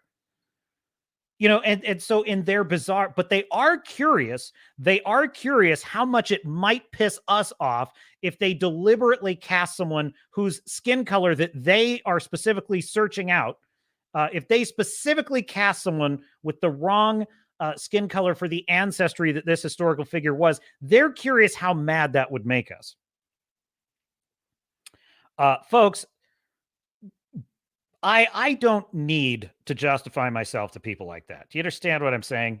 I don't need to justify myself to people who think that way. So, nor do you, my dear viewers. Never feel like you need to justify yourselves to these people. Now, do we engage them? Do we argue with them? Do we dismantle their arguments with surgical precision? Of course we do, because it pleases us to do it. And frankly, it's not that hard. And we had some time on our hands. But is it because we owe them anything? No. Is it because we owe them an explanation for their insane their racism that they're projecting on us? Do we owe them an explanation or a defense? No, we don't. What we owe them is a swift kick in the nuts of every intellectual property they've ruined, and that's just what they're gonna get. That's just what they're gonna get. So, soy number 1, soy number 2, soy number 3. Screw you. The captain is. He's gone mad, folks. He's gone mad. What else we got in the chat? Anything else? Have I piqued any interest anywhere? Oh, yes, Melodic. That's insulting to the Three Stooges. I agree with you, Melodic Method. It's pretty bad. for this, but I got to tell you that killed me. I saw that just killed me. That was so funny. Redoubt says one of the saddest things to happen this year was the end of the writers actor strike. Oh, you are telling me that's some of the most peace and like just the world was healing. The world was healing, you know. It's like how during the lockdowns, you know, the canals in Venice suddenly became clear, like they became clear and beautiful, and all this wildlife was swimming up the canals. It's like that's kind of what it was like when all the garbage spewing out of these people, these Hollywood scumbags, like when all that went away for a while, it was like, oh, wow, this is sure nice. It just goes to show we wouldn't miss them. You know, if all of the Hollywood studios just vanished and went out of business overnight, and we went 3 years without their movies, we wouldn't miss them. We would build new things. We would. And it's kind of just happening anyway. It's just happening anyway. You know, the world, art abhors a vacuum. Star Fury says, I'm so happy now. Soy. Yeah, the soy boys are back. A dash of J. Jonah Jameson does the soul good, says Redoubt. Melodic says, I'd love it if they brought back Heimdall and he was pissed and shamed because his sacrifice would then be meaningless. Yeah, exactly. You know, I think Endgame should have been where it ended. It really should have been. Because if you're going to kill off Heimdall, you're going to kill off Loki, you're going to kill off Iron Man. I mean, really, if you're going to kill off Iron Man and get rid of Cap, it's over. It's over, folks. It's over. We're screwed. No. But it is weird. You know, there's an odd trope in these superhero movies with DC and Marvel now. It's like they, on the one hand, they kill off characters when there's a perfectly plausible way to have a fun, inspiring movie where there are stakes, there's high stakes, but they survive and they continue. On the other hand, they come up with wacky, stupid ways of bringing them back, like multiverses and just garbage like that, when it's not even beneficial to the drama to bring them back. So it's like, dude, if you just wanted to shoehorn them back into the story, why'd you kill them off in the first place, you dimwits? Like, dumb people, folks. That's my point. That's my point. Star Fury says, it's not delusion. They are just lying. Maybe. I can't claim to know the mind of all of them, you know, like the shills. You're probably right, in my view. I just look, I don't like thinking the worst of people. I really don't. I always want to think the best of people. But you know, we've been under attack. Like, we've been under attack. Let me put it this way. Warhammer Fantasy and Warhammer 40,000, these Tumblr weirdos, this game is none of their business. It's none of their business. Why are they sticking their nose in? Dungeons and Dragons is none of their business. Now, am I saying that they shouldn't play it or they shouldn't be welcome to play it or any of that? No. What I'm saying is they don't like it. They don't want to play it. They think it's stupid. It's for weird neckbeardy nerds. They hate it. It's none of their business then. It's none of their business. Just like it's none of my business what they're doing in their pup masks over there on Tumblr. So that's none of my business. And I'm fine with that arrangement. They're the ones that aren't fine with that arrangement. That's my point. Now, if they think that the grim darkness of the 401st century, and that might be the wrong number, but anyway, is amazing and awesome and glory be to the Emperor of Man, well, then they're welcome. Pull up a chair. I'm happy to have them there. But that's not who we're dealing with. We're dealing with people who hate Star Trek. They hate Doctor Who. They hate Star Wars. They hate the Wheel of Time. They hate Lord of the Rings. Oh, folks, never let them lie to you about this. They fucking hate the Peter Jackson Lord of the Rings. They hate it. Dude, I remember this. When those movies came out, I heard this narrative about, gee, there's just one thing I've noticed about these Lord of the Rings movies. How come it's all white? There's a lot of white people in that Hobbit village. They were talking about it. There were rumblings of this back then. Now you just couldn't even make it. You just couldn't even make Peter Jackson's Lord of the Rings now. But at that time, they were There were Saturday Night Live skits about it. Now, I happen to think making fun of it is fine. Like, that's a great way to come at it. There was a Saturday Night Live skit at the time, I think, and it was called Lord of the Rings in the Hood or something. And it was basically it was like maybe Dave Chappelle did it. I don't know, but it was making fun of that like, yeah, this is a white people movie, and it's jokingly so. But there were also the media people that were out there saying this is a problem. That's what's a problem. Yeah, Europeans aren't allowed to have lore. Europeans aren't allowed to have historical heritage. They're not allowed to celebrate their culture. They're not allowed to be proud of their history. They're not allowed to have an accurate portrayal of their history either. They're really not even allowed to have opinions on much of anything except each other. And even then, they got to be careful, because having too positive of an opinion of each other is problematic. And so it's, there you go. Readout Production says, and then Thor 3 gave us Thor 4, and now we're screwed. Exactly. Iman Vellani was a polished turd. Still a turd, though. Well, what I would say, I mean, yeah, it's like she's a sidekick character. She's not that interesting. Under no circumstances would her presence in the movie have sold me on it. And under no circumstances would that make me interested in Ms. Marvel. In my view, she's a teenage wish fulfillment character, mostly appealing to girls. I'm not being chauvinistic about it. I'm very open to being surprised by a character being good. I'm just saying it ain't my thing. I'm not nothing wrong with it. I'm just saying that ain't my thing. Okay. Yeah. So that's me saying something nice about a movie that's complete hot garbage, which is a very different thing than what the three soys are saying, which is, oh my God, she was so great in it. It's like, okay, well, let's put things in perspective. She is a sidekick character. She's mostly there for comic relief. But let us not lose sight of the fact that Ms. Marvel in that movie, just like every other character in that movie, had no story arc.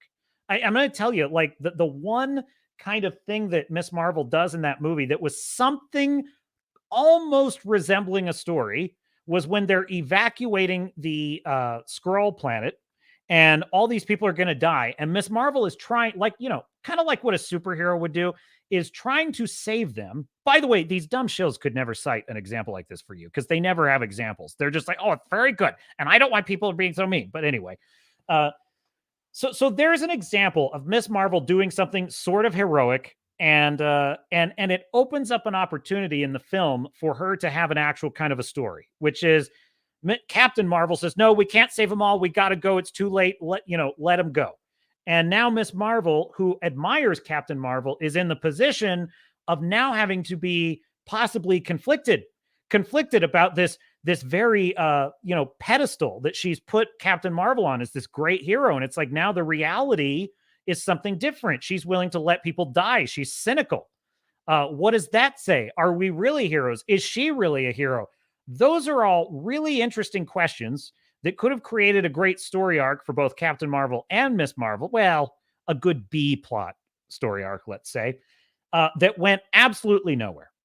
So let us not lose sight of the fact that when I compliment Ms. Marvel and Iman Vellani, who's been a class act online to a point, what I am saying is, wow, these people are so fucking stupid. They can't even understand that they had at least some potential here. They can't even understand what to do with a character that has potential, like Ms. Marvel had, which shocked me, frankly, because, like, of all the characters in the MCU, I never wanted a story about. It was Ms. Marvel would definitely be at pretty much the top of the list.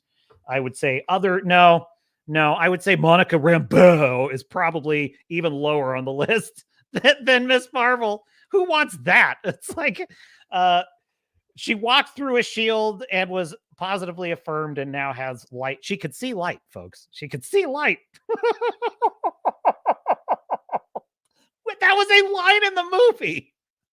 You can manipulate light and I can see light. That's good for you. Don't forget to drink your juice. It's got to hydrate. Redoubt Production says, unless it comes in a Kikkoman bottle, avoid soy at all. Oh, dude, that is the only appropriate use of soy. I would agree with you. Star Fury says, heat up the wok. I'm ready to fry some tofu. Oh, What has happened? Who has gotten a hold of Star Fury's been hacked, folks? His account's been hacked. Something is wrong with Star Fury. You might run afoul of being demoted from Master Gunner, Star Fury. I expect a certain belligerence of you. Star Fury is the most naturally pugnacious member of the chat so far. I want maybe one day someone will give him some competition. We'll see. There is a phrase in one of the books. What's the name of the book? It's called The Pirate Coast, I believe, which is a book about the Barbary Wars, which is one of my research materials for my own novel, Blood and Oak, which is available now. Links in the description. And there's a line in that I really loved, and it became sort of a thematic element of my novels, which is the author was talking about the unusual response Americans had to the Barbary War, which was to fight them rather than pay them off, which was what, Britain, the Netherlands, France, that's what all those countries were doing. They were just paying them bribes, and occasionally they would flex their muscle, but most of the time it was easier just to pay them off. And so the question that the author is pondering in that part of the book is, what explains this? Well, there is natural American pugnacity, but I just loved that phrase, natural American pugnacity. I was like, yes, that is the thematic element I'm going to weave into my story, Blood and Oak. Natural American pugnacity. We're losing that, folks. We are losing our natural American pugnacity. It's turning into natural American soy, and that's really disturbing to me. Really disturbing. Hey, one last clip for you before we wrap it up for tonight.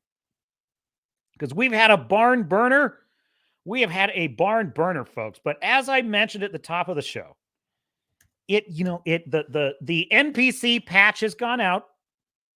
It has gone out.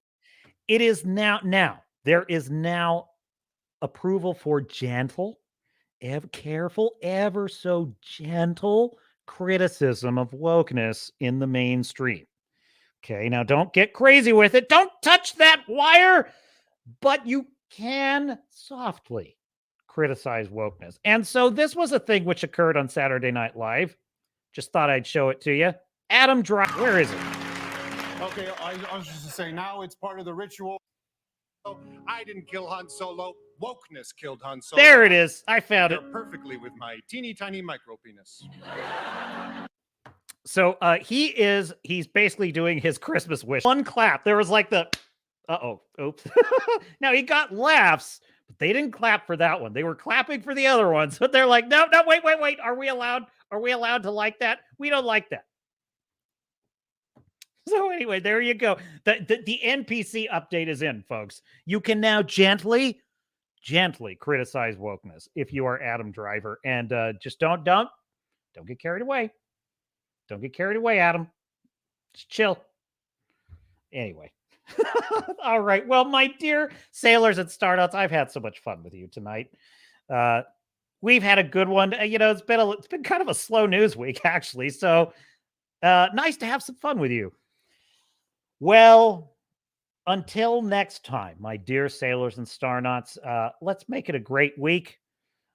Go see Star Fury. You are this close to being able to see Godzilla. I think it's let me pull this up real quick. Godzilla